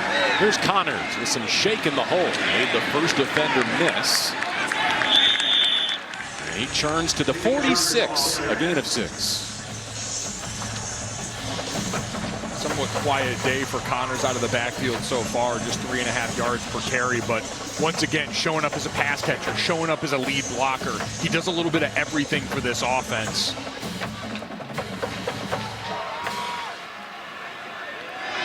Willie Fritz has won everywhere he's been. He's won with the Mules, and now he's trying to win with the Cougs, going back to his D2 days at Central Missouri. And Connors leading the way for his quarterback, and he's dashing down the hashes. Wigman to the 4. Devin Bobby saves a touchdown for now. Wigman already has a 28-yard rushing touchdown. Here's a 41-yard scamper. And they went back to the well on the same play, but you're right. Watch Dean Connors here on the perimeter get the assist with his tight end Tanner Koziel. This time, it's Jaquise Martin with the pin down block. And so you get 2 big skill players at the point of attack down there against an overmatched defensive back. You see Connors right here ends up pulling a little double duty with Koziel there and springing his quarterback down inside the 5. Wigman brings a man in motion behind Connors again. Yanked down just inside the 1-yard line. He was bent awkwardly as he hops to his feet to snap it again on 2nd and goal. Check the ball right here. Great strength play by Wilson, pulling him back there. And you're just glad his feet got out from underneath him. Anytime you see that twist reminiscent of that hip drop tackle we see always talked about at the NFL level. Glad everyone walked away in one piece, though. Winston makes him snap it again. Wigman over the right side. And the battering Ram quarterback puts it in the paint again. His second rushing touchdown of week 14, and Houston opens it up to 23-9. You mentioned the battering ram, JB. Once again, the patience by Connor Wigman. We've talked about that for these gun runs, but this time on a quarterback sneak to sort of step back, find that soft spot, and then lunge and get it over the goal line. Another banner day for him on the ground. How much do you appreciate that as a former lineman yourself, to have a rusher, running back or quarterback, who will give you time to win your battle? It's massive as we see the extra point up and good here. Putting a guy on a defender, making it easier for me to block because they have so much to account for. It's an offensive lineman's dream, and that's what Connor Wigman's been once again today for Houston. 24-9 here in the third.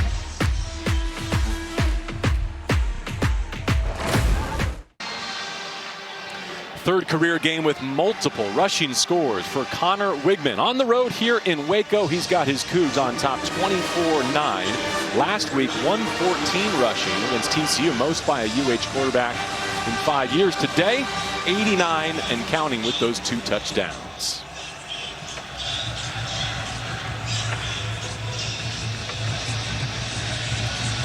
Cougs looking for an undefeated road campaign for a 9-win season on their way to a bowl. 5 Big 12 wins, already a high water mark, and they got a chance to finish 6-3. Cole Wilson's had the most explosive plays of the day in the kick return game. He leaves it at the 36.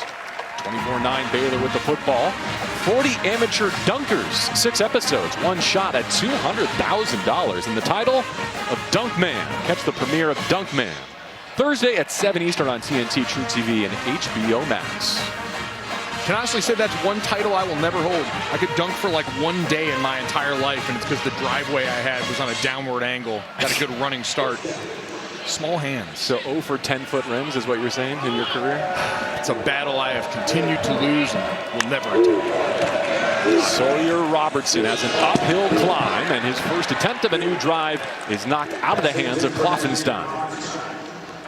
Great job in coverage by Jalen Garner on that play. We had seen Robertson stick one to the ribs of Kloffenstein earlier in the first half of this game. Garner's that Coug that people don't talk about enough, according to Austin Armstrong, the defensive coordinator. Had a career-high 9 tackles last week. PBU there, down the line. They link up with Kobe Prentice. He breaks one. Prentice with some pop. Well, he had the first touchdown of the season here against Auburn, and 6 of his 22 catches coming into today were touchdowns. He nearly took this the distance. It's a great job. Also the blocking on the perimeter on this play by Ashton Hawkins. Gets his hands out just in time to avoid a holding call that could have neutralized all of that. After a 34-yard catch and run, Joseph Dodds twisting for 6. Blake Thompson with the tackle for Houston. Once again now, Baylor nearing the red zone. That's been lava for them so far today. Got to see if they can try and strike from distance. About 87 minutes of game time, Mike, since their last touchdown last week, first quarter in Tucson. Leveraging their weight room for a first down here. The scrum still going. They'll settle at the 19. Everyone gets to smell what they all had for pregame meal for a little bit. There's lather in the middle in that rugby scrum, but now we see the Twins wide receiver sets and Sawyer alone in the backfield. Straight ahead QB run. Shakes off the first hit and is toppled at the 12. Blake Thompson again, limiting the game to 7. Robertson keeps the Bears ahead of schedule as they look to answer back the Houston touchdown. You look here, got a little grip on that face mask. Looks like the refs missed that one. Maybe more of a glancing blow than an actual grab. This is shot territory right here. 2nd and short, down in the red zone. Try and see if you can get maybe Ashton Hawkins alone on the outside. He's at the bottom of the formation as you view it. It's Kelsey Johnson in motion. nowhere to go for Caden Knighton. And so it's third down. Kentrell Webb among those closing the door on that rush attempt. And there's an injured offensive lineman for the Baylor Bears. No, it's the running back, actually. It's Knighton down. Got Knighton down. Carlos Allen, star defensive tackle for Houston, also down on the turf right now, is just sitting upright.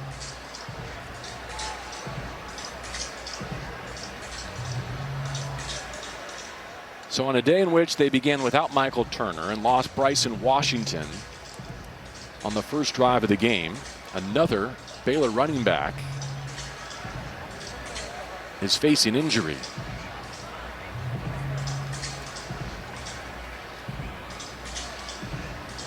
Meantime, Carlos Allen Jr., I mean, a reputation as one of the best run defenders in the Big 12, if not the country.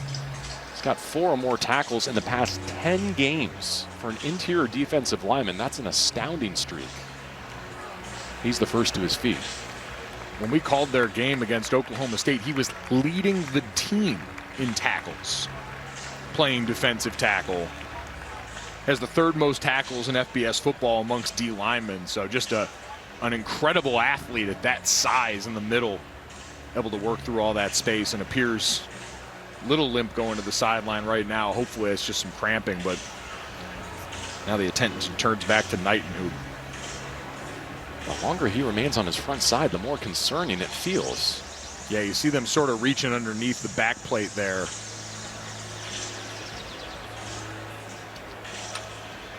Anytime we're dealing with anything maybe related to the back or neck, there's always the utmost caution from these staffs. Do a phenomenal job of trying to prioritize the health and safety of these players, especially in these critical areas.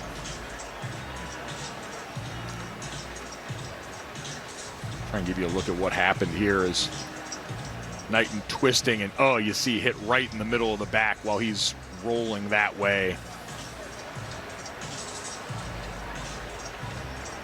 Oh.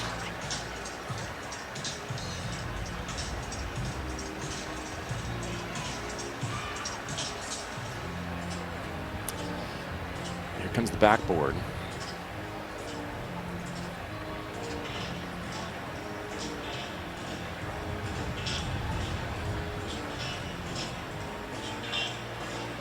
You see extremities moving, all the important things that you want to see there anytime a back or a neck injury is involved. Hopefully this is one of those situations where it's an abundance of caution as the Baylor sideline, either on the field or on a knee right now, hoping for the best for one of their teammates.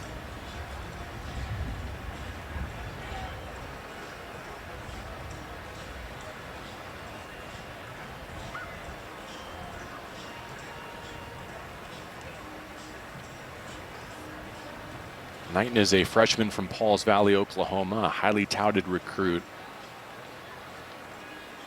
Had a career-high 104 yards rushing in the win over UCF. Another 100-yard game last week.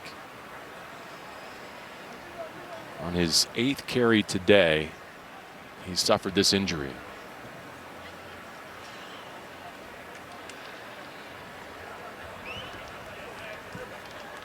You see this whole Baylor team rallying right now. It's one of the toughest moments as a player, is watching a guy that you've been working with since January, all through the offseason. You know his family, you know what he's been through to get to this point, to get to this opportunity. And now, while you're trying to worry about handling your business on the field, that larger picture creeps back in as these guys all sharing a moment, sure, sending a prayer, a positive thought, whatever they can to their brother, hoping that he winds up all right. And this is something they can look back on and be thankful comes out on the other side of this well as the cart makes its way onto the field.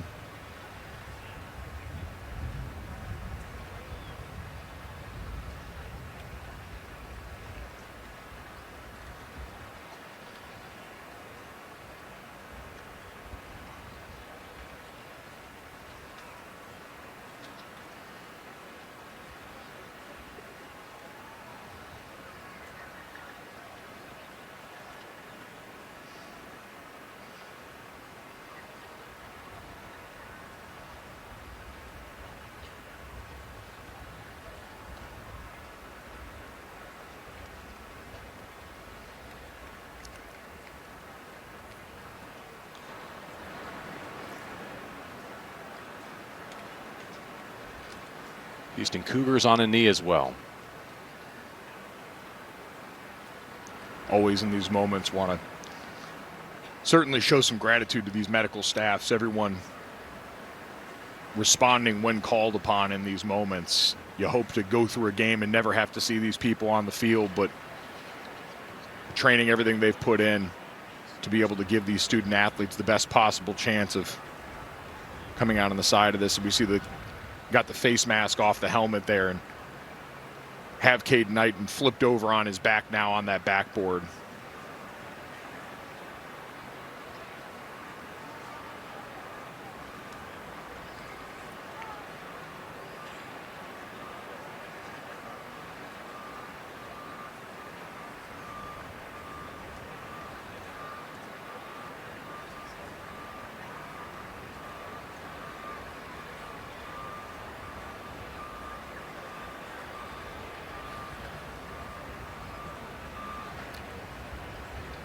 Boy, what can you tell us? You can see the woman there in green. Coach Aranda leaned over to some of his staff members and said, make sure his family knows, come down, be with their family member here, Caden Knighton, taking an elevated role today. Of course, Bryce Washington earlier in the game had to leave, and Caden was out here fighting for his team. And now they're going to lift him up and put him on this stretcher, and hopefully he's okay. As Mike mentioned, hopefully this is all out of an abundance of caution. His teammates are all here, some of them with tears in their eyes as they're some down on one knee, and they've already said a group team prayer. But again, as you can see, Caden's family there alongside him, crowd starting to applaud, letting him know that they're behind him 100% of the way. The Houston Cougars as well, all out here on the numbers of their sideline to wish Caden hopefully that he's well and will have a speedy recovery.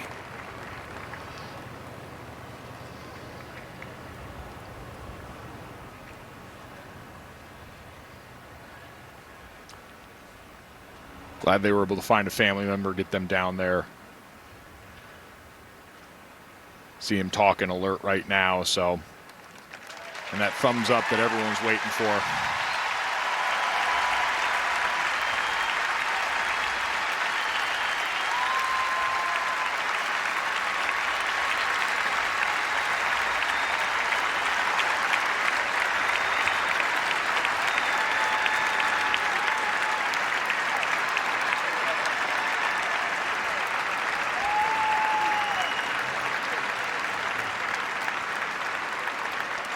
You see the emotions pouring out of Caden Knighton there. It's already a day full of a lot of emotions coming in.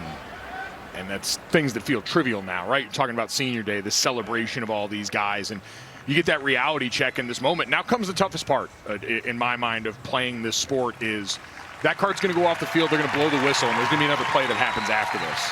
And everything you just went through, mentally, emotionally, in that moment with your teammate, you now have to somehow compartmentalize. It's one of the wildest parts looking back on being an athlete, and I'm sure Coy can attest to this as well, the ability to section that off and to go back out there and put yourself in the same situation that just turned out that result. It is a level of mental toughness that you never want to see put to use, but we're going to on this next play, whether we like it or not. Tell the friends and families and loved ones of Caden Knighton, we are going to continue to call this game, of course, but know that we do so with his health and safety and well-being top of mind, and it would be our goal. It would be our hope not to rush anything, but to hopefully bring you good news about his health before we're through here today in Lakeland. When we resume, 3rd down and 3. Sawyer Robertson searching for a first down and planted instead right at the line of scrimmage. Xavier Tibbs shuts down that 3rd down try. And the offense staying on the field for Baylor here for 4th down and 3. Yeah, I think this is the right move. You had too many drives ended kicks. Quite honestly, right there, I think a read by Sawyer Robertson that he might want back. There was a lot of space up the gut had he handed that football off. But once again here, you got to try and make something happen and have this drive into the end zone. Baylor top 3 in the country in both 4th down attempts and conversions. Got to have it here. 4th down and 3. Incomplete. No laundry down. Cameron the target. Latrell McCutcheon Sr. wins this round, and Houston takes over on downs. Well, I'll be curious to see the replay because that looked awfully physical at the top of that right now. Latrell McCutcheon had a couple of great coverage reps today. So this is good on good right at the top. Locked up, both physical. It's a good no call in my mind. You could argue there was just as much of a push-off from Josh Cameron on that play. Maybe a little handsy right there. And a lot of times when you throw your hands up like that, but just a physical play. I don't love the play call in that moment, if I'm being honest. A goal line fade on 4th down there that doesn't put your quarterback's legs in as an option and give you the ability to get that first down.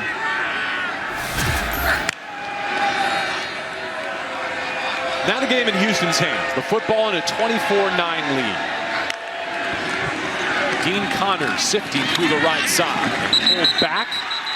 Matthew Fobbs-White continues to flash in the running game.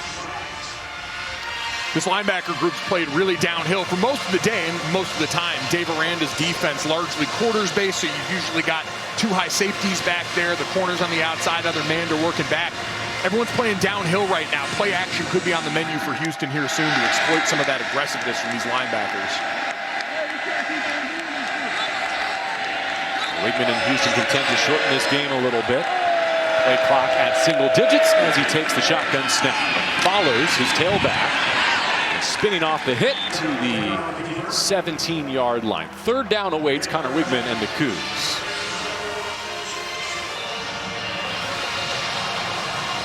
Baylor in this defense, you got a chance to force the issue here. Turns into an obvious passing situation. Let's see if they choose to bring pressure. We talked about the chess match. You see Wigman and company looking at their wristbands, going 5 wide to the play to try and spread them out and give Wigman a great look at what's coming from this Dave Aranda coordinated defense. Called defense, I should say. After the Bears failed on 4th down in the red zone, now can the defense get a 3 and out, get the football back.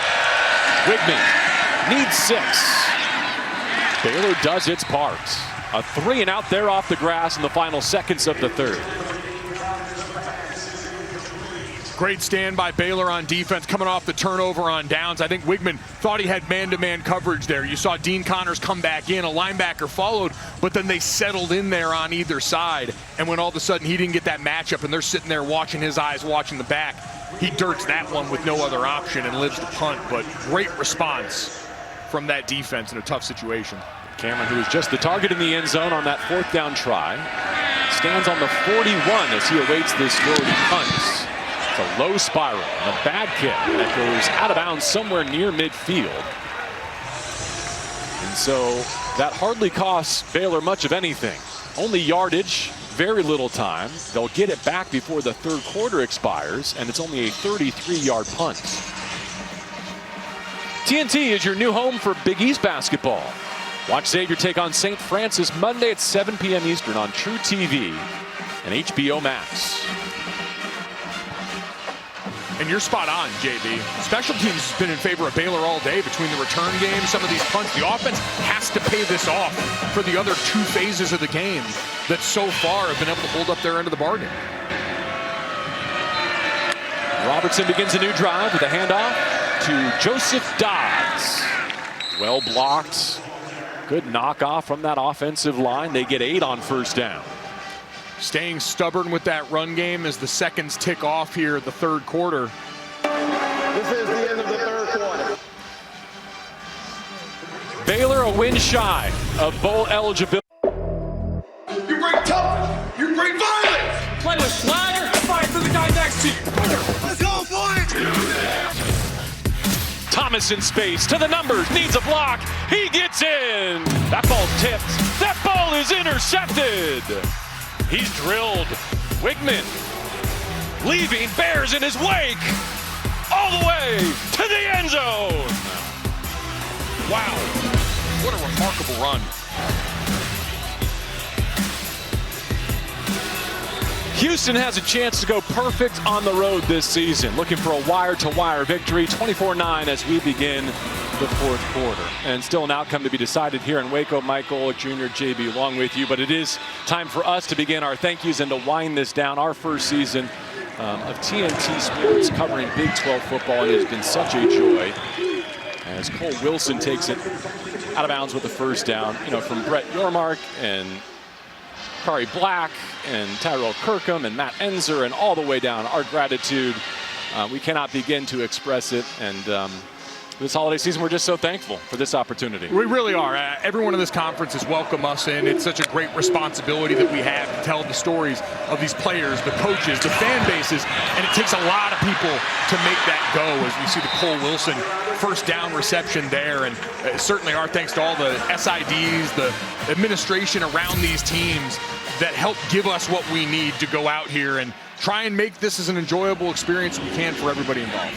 Yeah, Brett Ingram and his staff from Baylor, Fletcher Like and his group from Houston, their contributions to this broadcast and this season invaluable, as are so many members of these sports information staffs across the Big 12. We started by saying that we had the privilege of covering in person 13 of the programs. This is our 9th campus here in Waco that we were able to visit this year. It really is amazing to get to parachute in on a conference where, you know, when I was a college player, I didn't get to play a ton of Big 12 schools during my time at Notre Dame. And so to get to see what makes this place tick, what's special, and what has everyone excited around here is always such a unique opportunity and one that we certainly don't take for granted. Robertson giving his target a chance and bringing out the flag. Cole Wilson matched up with McCutcheon again. I think that flag's got a good chance to go against Cole Wilson there. It looks like OPI on that play doing everything he could to try and keep that from going the other way. Pass interference, defense number 1. 15-yard penalty, automatic first down. McCutcheon, who just got a win on a 4th down ball to the end zone, this time hit with a penalty. See right here, he's got his head around trying to make a play, and again, I don't know, that looked like a tackle from Cole Wilson on that play. I'm a little surprised that when, I guess you can see the hands right there on McCutcheon. Maybe the call, but now we get the moment I've been waiting all day for. We got Colton Saraki in at the jumbo tight end stump. So a 6 OL look here with Kloppenstein in the formation as well. That's doing nothing. Houston rallies to hit it hard. Second effort gets the ball down near the 1-yard line. It'll be 2nd and goal for the injury-depleted running back room for Baylor. Eddie Walls among those defensive linemen, able to keep it out of the end zone for now. What a great opportunity for this defensive front. We mentioned Xavier Tibbs, a little uptick in time because Khalil Laufau out for the day. Chance to try and continue to make the penetration they've made all day and shut this down. 2 tight end set here. Dodds did not get in. 3rd and goal. What a fill by Fotu coming downhill and setting that tone off Dodds in the backfield. Boy, Jake Spavital talks about leaving it all out here. This feels like a spot where we've seen a couple rushing attempts from Sawyer Robertson try and get +1 to account for this aggressive defense and ride into the promised land. Can Baylor break this touchdown drought early in the 4th quarter? It's Dodds with his first Bears touchdown.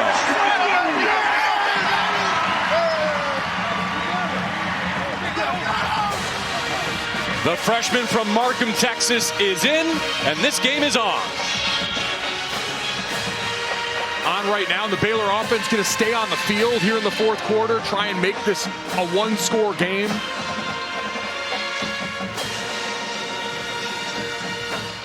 I should say it would be a 1-score game either way, but knowing at this point you were down, 15, going for 2 on the front end, so you've got more information for that next time around. This just came up in the NFL a couple of nights ago.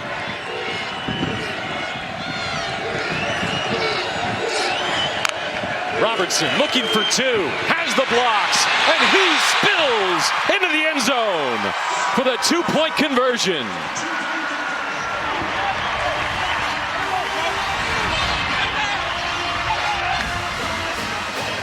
The 6th 2-point conversion of the season for Baylor, and on senior day, Sawyer's not done.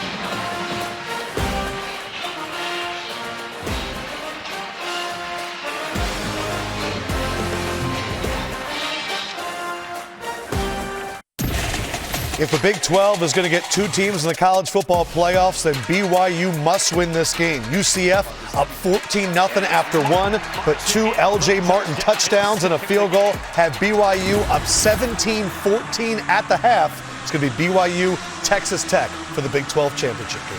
JB? Well, thank you, Lefko, and I'm reminded to send our thanks to the studio in Atlanta as well. Everywhere we go on this Big 12 tour, everyone's so thrilled for you and your teammates to shine the light on these programs and this league. So your attention to our game every week is very much appreciated.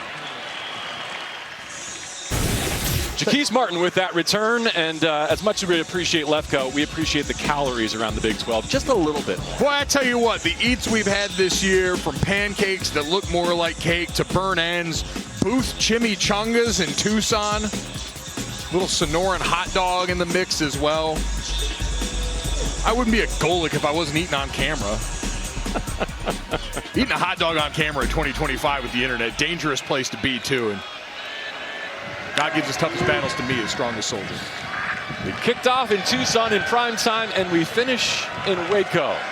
The afternoon sunlight, deep in November. Wigman able to navigate that pocket and get forward for positive yards. They bring him the 27, nearly the 28-yard line. Coy, what's the latest? Oh, my favorite food moment of the season, guys. We're eating wings, and Golic is going to town like a pit bull that hadn't eaten in a week. All of a sudden, I get hit on the side of the head with some shrapnel. Dude lost his grip, and the wing flew across the table and hit me. I mean, what kind of grip and torque do you have to have on a wing for it to go flying out of your hand? Only Golic. Shout out to Q39 Barbecue as the pass goes incomplete there. I don't know what you want me to tell you, Coy. You were in the splash zone. It's like being at SeaWorld. If you're going to be near the animals when they're doing their thing, that's what comes with the territory. Defense. The ball will be placed at the spot of the foul. Automatic first down. Tevin Williams there. See Williams out here, the guilty party. And that grab right there, easy to spot for the officials. Amari Thomas, whose name we haven't called in a little bit, dynamic route runner, difficult to stay with, and sometimes prompts you to get a little handsy. New first down for Houston, a middle run. DJ Butler stuttered his feet and found the crease. Head for positive yardage to the 39-yard line as Houston looks to extend their lead, trying to get this back to 2 possessions and shrink the clock on Baylor. Boy, that zone read, that end was crashing down pretty hard. They go back to that. Connor Wigman could have a keep for some big yardage if this Baylor defense keeps up the aggressiveness. Butler 10 carries, 50 yards. Wigman just has to fling it out of bounds. Edge rush in his face from Caleb Burns, who also had an offer from Houston as a prep. It's 3rd down and 7. Overload blitz off the right side of the formation. You're going to see everyone crashing down, and a great job outside of staying at the quarterback's height, going back upfield and challenging that throw they were trying to dump off. Now here, 3rd and long. Get a chance to rush the passer and try and force another punt. Baylor wants the football back. Down a touchdown, 11 minutes to go. Wigman takes off. He's over 100 yards rushing today, but he's 2 yards shy of the line to gain. His 3rd game with over 100 rushing this season. Phenomenal open field tackle by Caleb Burns there. I think for a second, Wigman thought he had man coverage and figured he might keep running with him. Burns settled down and made a play, and the Houston offense staying on the field. Willie Fritz trying to send that message to his team.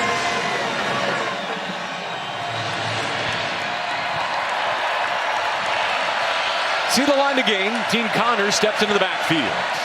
Kobe Young, Amari Thomas are the receivers at the bottom of your screen. Thomas the motion man. Sprint out. Wigman throws to the flat. It's incomplete. And Baylor takes over in plus territory.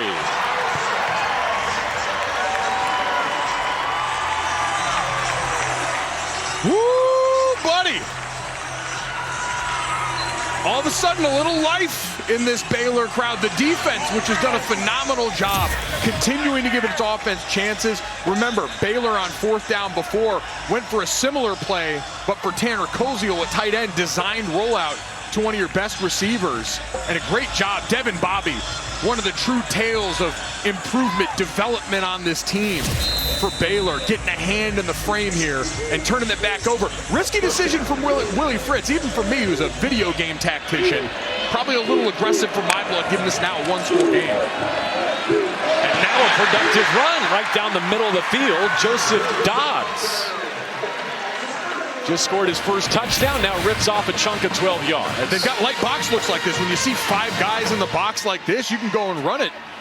Gives your offensive line a chance to get up to the second level, and if a guy moves out of place, those are easy looks for them to go up there and say, hey, until you're going to put another body in the box, we're going to keep handing it off. Bears on the front foot now. Robertson has all day to deliver. Spectacular coverage once again on a pass breakup intended for Cameron. Will James slow to get up after making another plus play.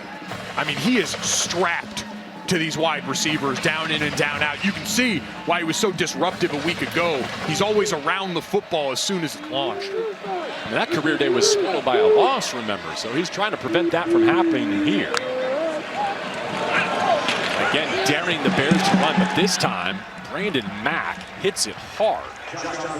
No gain, third down, and the full sticks here with 9.5 to play. Baylor looking for the tying touchdown.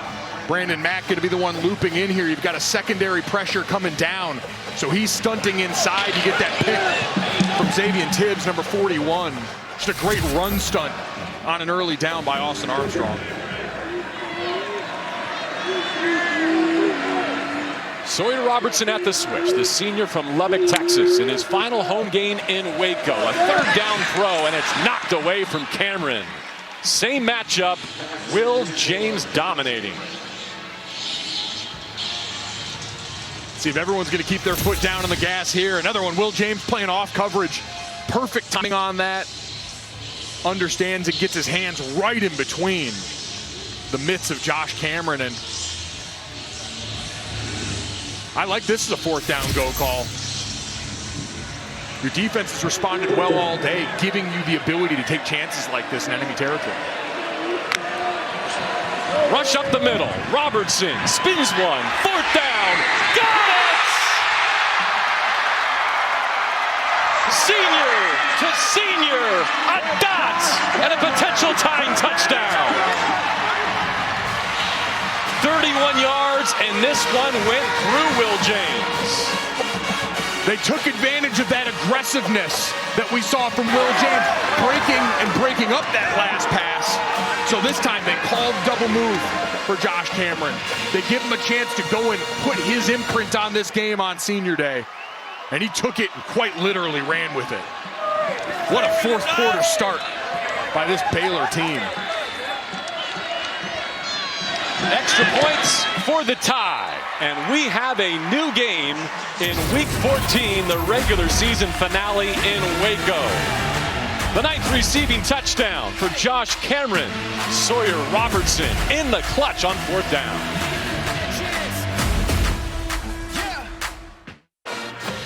For the 5th straight game, and in his final home game, Josh Cameron has a touchdown reception. This 31-yarder ties it up. They tried the aggressiveness of Will James, who had gotten his hand on a couple footballs on that drive, with the stutter go, double move, beats him clean. And that's best on best, your reigning Big 12 Defensive Player of the Week. And how about the ref cam with the close-up of a dance I definitely don't know the name of. I'm so old now. And would not dare execute. No, God, I'd pull something. Houston with a chance to return, and they'll begin from the 26 as we send it down to Coy Wyatt. This week, offensive coordinator Jake Spavital named one of the nominees for the Broyles Award given to the nation's top assistant. I asked him what's his superpower as a coach. He says he believes it's his ability to build relationships with his players. His quarterback, Sawyer Robertson, wanted to know how he could be great like some of the other QBs he's coached, like Geno Smith, Johnny Manziel, and he told him, I don't want you to be Geno or Johnny, I want you to be Sawyer Robertson. He said last year Sawyer was on eggshells a bit. This year he's chucking it, letting it rip, just like we saw on that gutsy double move call to tie this game, JB. All right, Coy, you see the story there. All 15 points in this fourth quarter belong to Baylor. Connor Widman relying on his legs on first down. A minimal gain. Jackie Marshall sends it back. Boy, this drive, the Houston offense got to help out their head coach. Willie Fritz took a big risk on that 4th and 3 call, backed up in their own end that led directly to those Baylor points. Now got to go out here and pay off that confidence with a well-executed drive. But this Baylor defense feeling themselves this half. Tie for the first time since we kicked off. Wigman has the protection, has an open receiver, and Thomas sliding for a first down catch at the 42. Play action took advantage of those aggressive linebackers up near the line of scrimmage. You see them bailing out, trying to get back in those windows. And man, if he puts that a little more on him, there's a lot of room to run with all that vacated space in front of him. Good job by Thomas just to get underneath that. He secures a 14-yard grab, a new first down for Houston. Connor's now on the right hip of his quarterback. Oziel, the tight end, trying to blast open a hole. You know, Baylor knew that they would be tested with QB run because that's Houston's identity, and because the last game they played on this field, Utah ran roughshod. I think they've answered the bell. Certainly, and I mean, even that Utah game, it was 3 65-plus yard touchdown runs that were really the story. Otherwise, they've done a lot of what we've seen here today. Houston's going to need a couple of wrinkles off that play because Baylor's keyed in. And sets the laces, unloads quickly. Once again, it's Thomas going to the ground at the 49-yard line. Wigman's 2 explosive runs the difference so far today. The 28-yard touchdown and a 42-yard carry that set up another score. Now can they move the chains on third down? This has been their issue. We'll have to do it without Mackenzie Agnello, their starting guard. Jason Brooks has played a ton there as well. Houston 0 for 4 on third down in this second half.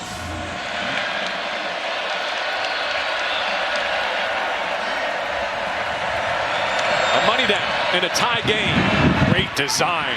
They get it to Thomas to move the chains. Amari Thomas with 6 and a new first down. We talked about the wrinkle they'd need, JP, and this is the example. You've got everything this way. 2 tight ends. Dean Connors there looking like the lead block. And that linebacker level, got to stay home for that threat of the quarterback run that's been a staple for this team. You get a one-on-one matchup with Amari Thomas going east and west, and a great first down. Slade Nagel with a timely call. Goes to the 6-minute mark across midfield. Wigman feeling the heat. Does well to save the yardage. Lives to see second down. Kylan Reed on the pressure.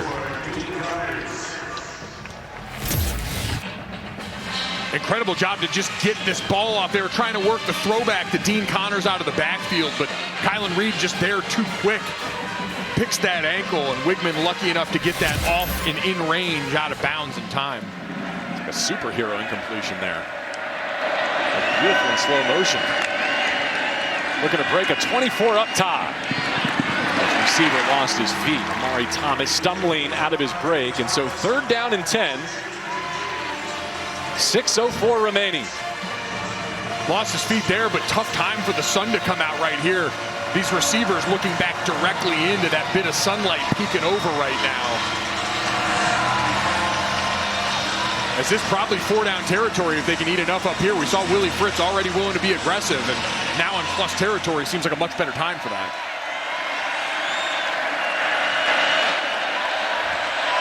McLean Stadium into it.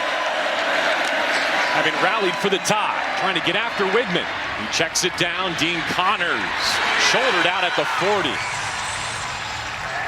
I think you're right. That should be enough to keep the offense on the field. Houston did not convert on 4th and 2 on its last drive. Fritz doubling down on 4th down. And I like the call here a lot more. Well out of field goal range. Tied game, you could argue maybe for the punt, but I'd rather keep your foot down as points have started to pile up in Baylor's favor. Watch Koziel, one of his favorite targets in the left slot. Rips one to the sideline, and it's caught! Amari Thomas keeps the drive alive. Working against DJ Coleman. Incredible job getting those hands out. You see that arm underneath, firm control going to the ground. And DJ Coleman's a great player, but that matchup, advantage Amari Thomas every time. Great job by Wigman identifying that in the pre-snap and getting the ball in the hands of their best receiver. Control, the phrase that was so critical there, because yes, that ball may have hit the turf, but he never lost possession of it. Wigman finds his tight end, Koziel, hurtling to the 25. Offense seems to be back on the front foot again, right? All this Baylor pressure is why you've seen them work to the perimeter like that. Try and spread things out the way they did in that last play. This is something since the second quarter we've seen Houston do a ton of. Just an easy RPO with your tight end working out to the flat to try and get some yards on first down.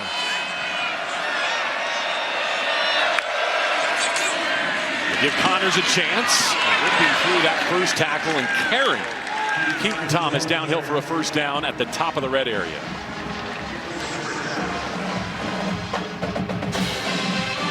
Baylor defense is bowed up all day long, forcing huge stops that gave the offense a chance to get this team back, tie this game up.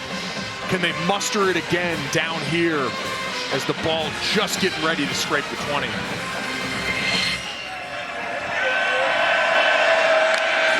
.24 apiece at the 4-minute mark. Wigman loses yardage.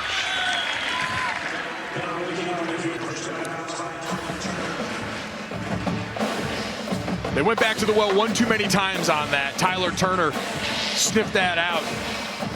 Boundary side of the field, they try and run quarterback toss again and able to get over the top of that pin down block and force him backwards. We've seen that play get Wigman down near the end zone once, get him in the end zone another time. It's been a staple for Houston today. Saw Tanner Koziel off the field for second down and 11. Houston held a 15-point lead in this fourth quarter, trying to recapture it with Connors on the edge and knocked out at the 12. Micah Gifford with the hit. 3:18 to go, and Houston in position to go back in front. Great job by Connors putting a foot in the ground and making Caleb Burns miss right in the hole. We always said as the O-line, it's our job to get you up to that second or third level, and then the running back's got to quote-unquote block that guy on his own. Connors erasing him there. Give them a much more third and manageable here, where once again this is the challenge because quarterback run's your biggest concern, but we've seen Houston beat them with wrinkles off that the previous handful of big money downs. Since the tying touchdown from Cameron, 13 plays, 61 yards for Houston going the other way. They've had it for 5.5 minutes. Wigman looking for Koziel, and the flag comes out at the goal line. Two officials saw it.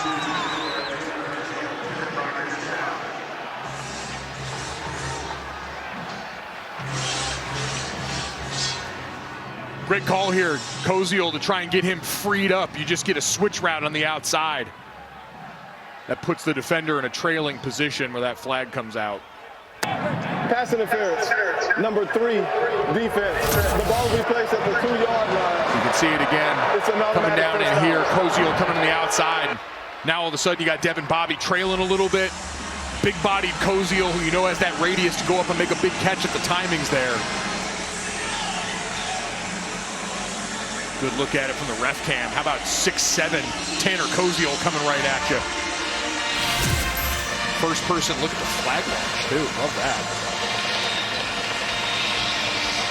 Both head coaches with all 3 timeouts remaining. We're still on top of the 2-minute timeout. A prolonged march for the Cougs. 13 plays, 61 yards. Here's Dean Connors into the pile. Repelled at the 1. Getting big, you got the true freshman Chance Bryant, defensive player by trade, but is moonlighted at fullback down in these goal line packages, trying to lead the way. Treville Frederick also out there, so this is their jumbo personnel group. Sending the message. Willie Fritz, we heard fired up coming out of the halftime locker room, trying to drive it home here as the clock will tick down to the 2-minute mark. They don't got to take a snap. Houston looking for a 9th win and a perfect road schedule. This is the 2-minute timeout. Baylor's rallied from 15 down to tie it, trying to punch their ticket to bowl season. To be decided in the final 2 minutes in Waco.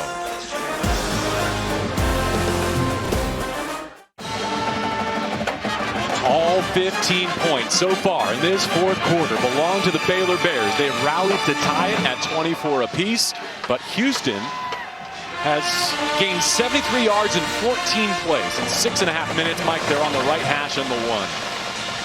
And this is Connor Wigman territory. We've talked about his role in the run game. Nowhere does it become more pronounced as an advantage for the offense than down by the goal line. We saw him score in the sneak earlier. Here they go here. Houston looking for the go-ahead touchdown. There's a flag in the air as Connors puts it in. Dean Connors hammers it home for Houston. Will it stand? Connor Wigman says yes. He's got a sneak peek. Offside. Defense lined up in the neutral zone. The penalty is declined. The result of the play is a touchdown. A Dean Connors rushing touchdown from the one puts Houston on the high side. Kept the jumbo package out there and said, we're going to be the hammer, not the nail down by the goal line. You see right here, the guilty party lined up, hand even with the football. Great job by Caleb Thomas. We already mentioned Chance Bryant, the defensive player, leading up at fullback. It's an attitude play. It's a statement. The all-important extra points is good, courtesy of Ethan Sanchez. And Houston now has a touchdown lead.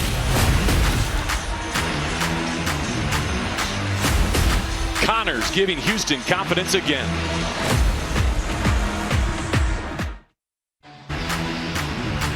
Turbulent times here in Waco. Sawyer Robertson has been the steady force on and off the field as his Bears have lost 4 of 5 after starting this season 4-2. Here they are on his senior day at McLean Stadium. With 1:57 to go, he needs to lead a touchdown drive to extend his career and to take the Bears to bowl season. Couldn't ask for much more and couldn't ask for a better player to try and go out here and will his team to victory. With everything he has meant this season and more, here we go. Cole Wilson will let it sail over his head, and we send it down for an update with Coy. Yes, I have a wonderful update on running back Caden Knighton for Baylor, who we saw leaving the field with on the stretcher, his face mask off. He is in the hospital for testing, sitting up, alert, moving his extremities. So good news for him, his team, and all of the family and friends watching back home. Everything we're about to say in this final 1:57 irrelevant compared to that. Thank you so much, Coy Wire. All 3 timeouts available for both head coaches. Joseph Dodd's offset right as Robertson begins his drive. Steps up in the pocket. He pushes vertical. That's complete! Already inside the 30 of Houston in the hands of Kobe Prentice. A 48-yard strike from Sawyer to Prentice. Sawyer did a great job navigating that pocket, but watch Prentice on the back end. The route on the outside buys up one of the safeties. Does a great job tracking back at the top of that route. We got a ball game. Robertson again hits the crosser. Prentice stutters at the 20 and is close to another first down. He settles for 9 on this catch. Kentrell Webb made the open field tackle. Boy, how liberating for Robinson. That big play, it evaded them downfield most of the day. Here when it matters most. Robertson spits it out. Prentice, 3 straight grabs. First down in the red zone for Baylor.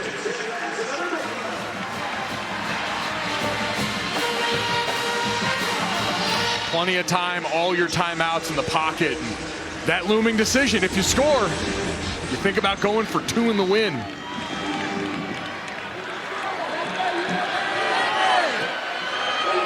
Ready for a new first down with Dodds in his backfield. Robertson gesturing down the line of scrimmage. Claps for the snap. Moves his pocket. He flips it into space, incomplete. Josh Cameron was in the end zone. Earlier in this fourth quarter, he had what proved to be the tying touchdown after the 2-point conversion.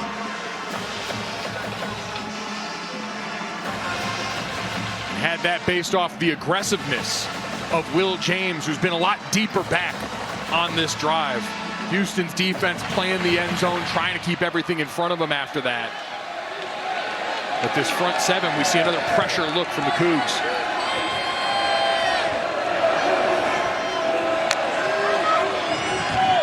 Hawkins leaping. He could not reel it in. Lost his helmet on the way.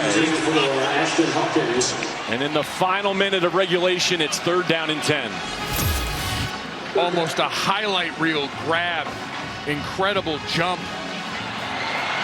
Got the foot down in bounds, but just couldn't hold on to the ball or his helmet. Now because of that, he's got to come off the field on this critical down. You wonder if Baylor would think about using a timeout to maybe get him back out there. Understand the reaction from the home crowd. How is that not pass interference when the intended target loses his helmet before the ball arrives? Who's creeping? 3rd down and 10 coming. And isolated at the bottom of your screen. Will James in off coverage. Sawyer Robertson feeling the heat. To the end zone. Batted away, incomplete. No flags down. It's 4th down. Jaden Porter the target. Latrell McCutcheon Sr. with the pass breakup. Robertson, I don't know how he got the ball back across. Incredible torque and on the money there. And boy, it's a bang-bang play. It looked like McCutcheon got there a little early. I'm kind of surprised they didn't throw that flag. Now, this is not necessarily 4th in the game because of the timeouts remaining, Mike, but it feels like everything is in the balance for these Baylor Bears.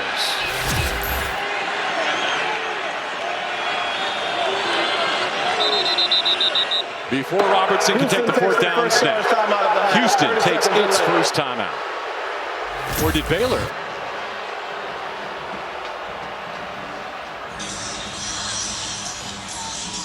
Boy, that ball, and again, you say just behind. Robertson's rolling to his left, throwing back to his right. It's amazing it even got there.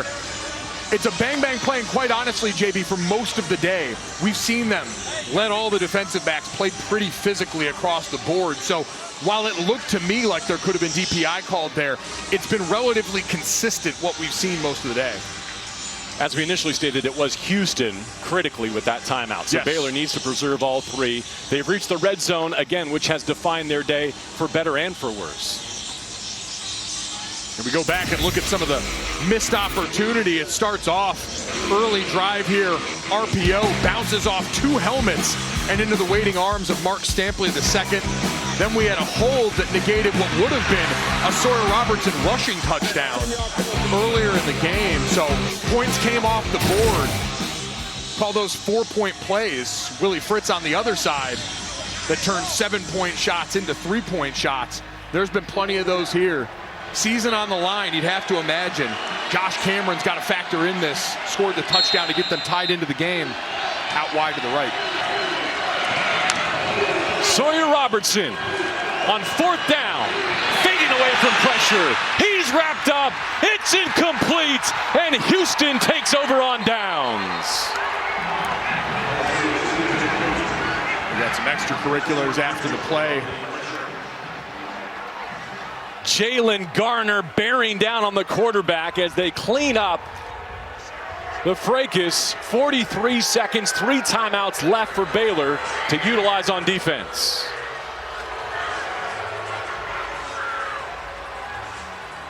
Boy, Jay, we mentioned that Josh Cameron might be the place they go on this. And Houston, who got beat on that double move last time around, we see Eddie Walls working his way off field right now.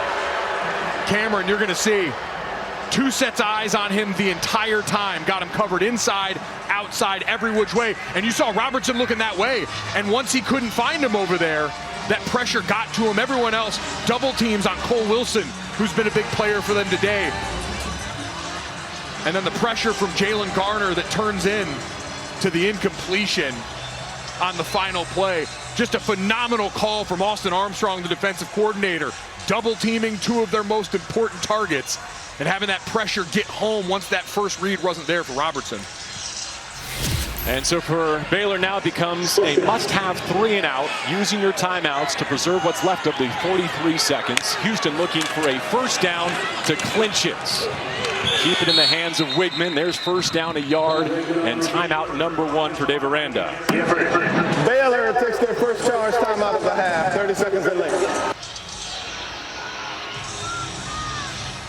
Robertson hoping for one more crack at it. Can't say enough good things about this Houston defense and the response we've seen at multiple junctures today from them, but nowhere more. Be at your best when your best is required. And for this group to go out there and quite honestly show something we hadn't seen much in those spots. We'd seen them let Will James live on an island with Josh Cameron, make some of those plays. And so all of a sudden, you know, we hear about that all the time. Steve Spagnuolo in the NFL always saves a great pitch for one of those critical moments. And how about Austin Armstrong? Young rising star as a defensive coordinator in this game, saving a great call and beating the opposing team in that chess match. Connor Wigman next to Dean Connors, the two hammers for Houston. Connors just scored the go-ahead touchdown. They're looking for the 23-yard line and a first down. Wigman around the corner. Connors has the block. He's close. He's down in bounds. 30 seconds left. Second timeout for Baylor. Baylor takes their second charge timeout of the half. 30 seconds in late. Same thing we've seen from them. Quarterback toss around the perimeter. Jaquise Martin, this time the pin down block. Dean Connors leading up. It's the 4th time we've seen that today. Baylor stuffed it up once, but other than that, it's probably been the most consistent run we've seen Houston execute. Nothing better to call on in a big moment like that. 3rd down and short. First down wins it, Mike. And who else would you want in the hands of Connor Wigman? We came in today talking about the banner day he had last week. 114 rushing yards last week to lead the team. It was a career high. He's sitting at 113 right now on 21 carries. What a great way to go over that could be. With 2 more to go. With 2 more needed.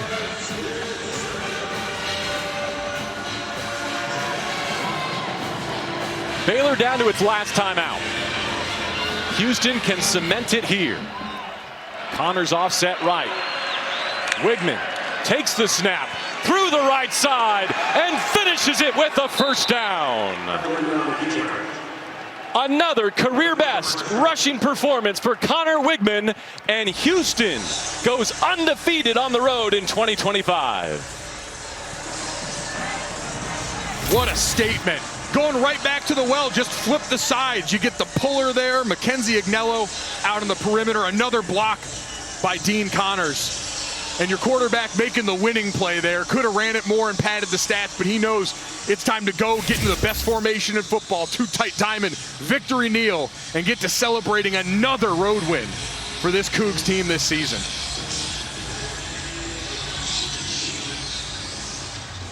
(31-24) the final. This is the end of the 4th quarter. It's a 9-win campaign for Houston and a chance to get to 10 in bowl season. Willie Fritz has the Cougs on the rise. Remarkable turnaround in year 2. You mentioned before, he's been successful everywhere he's been.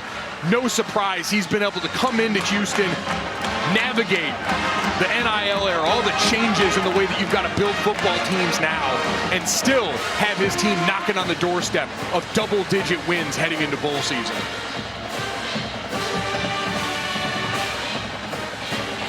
Houston held a 15-point lead in the 4th quarter, coughed it up. What a comeback by Robertson and the Bears. 2 touchdowns plus a 2-point conversion to get all the way back to 24 apiece. But that long, sustained, physical drive from Houston and their defense, the difference. Let's go down to the field and join Coy Wire. Mike mentioned it, our producer.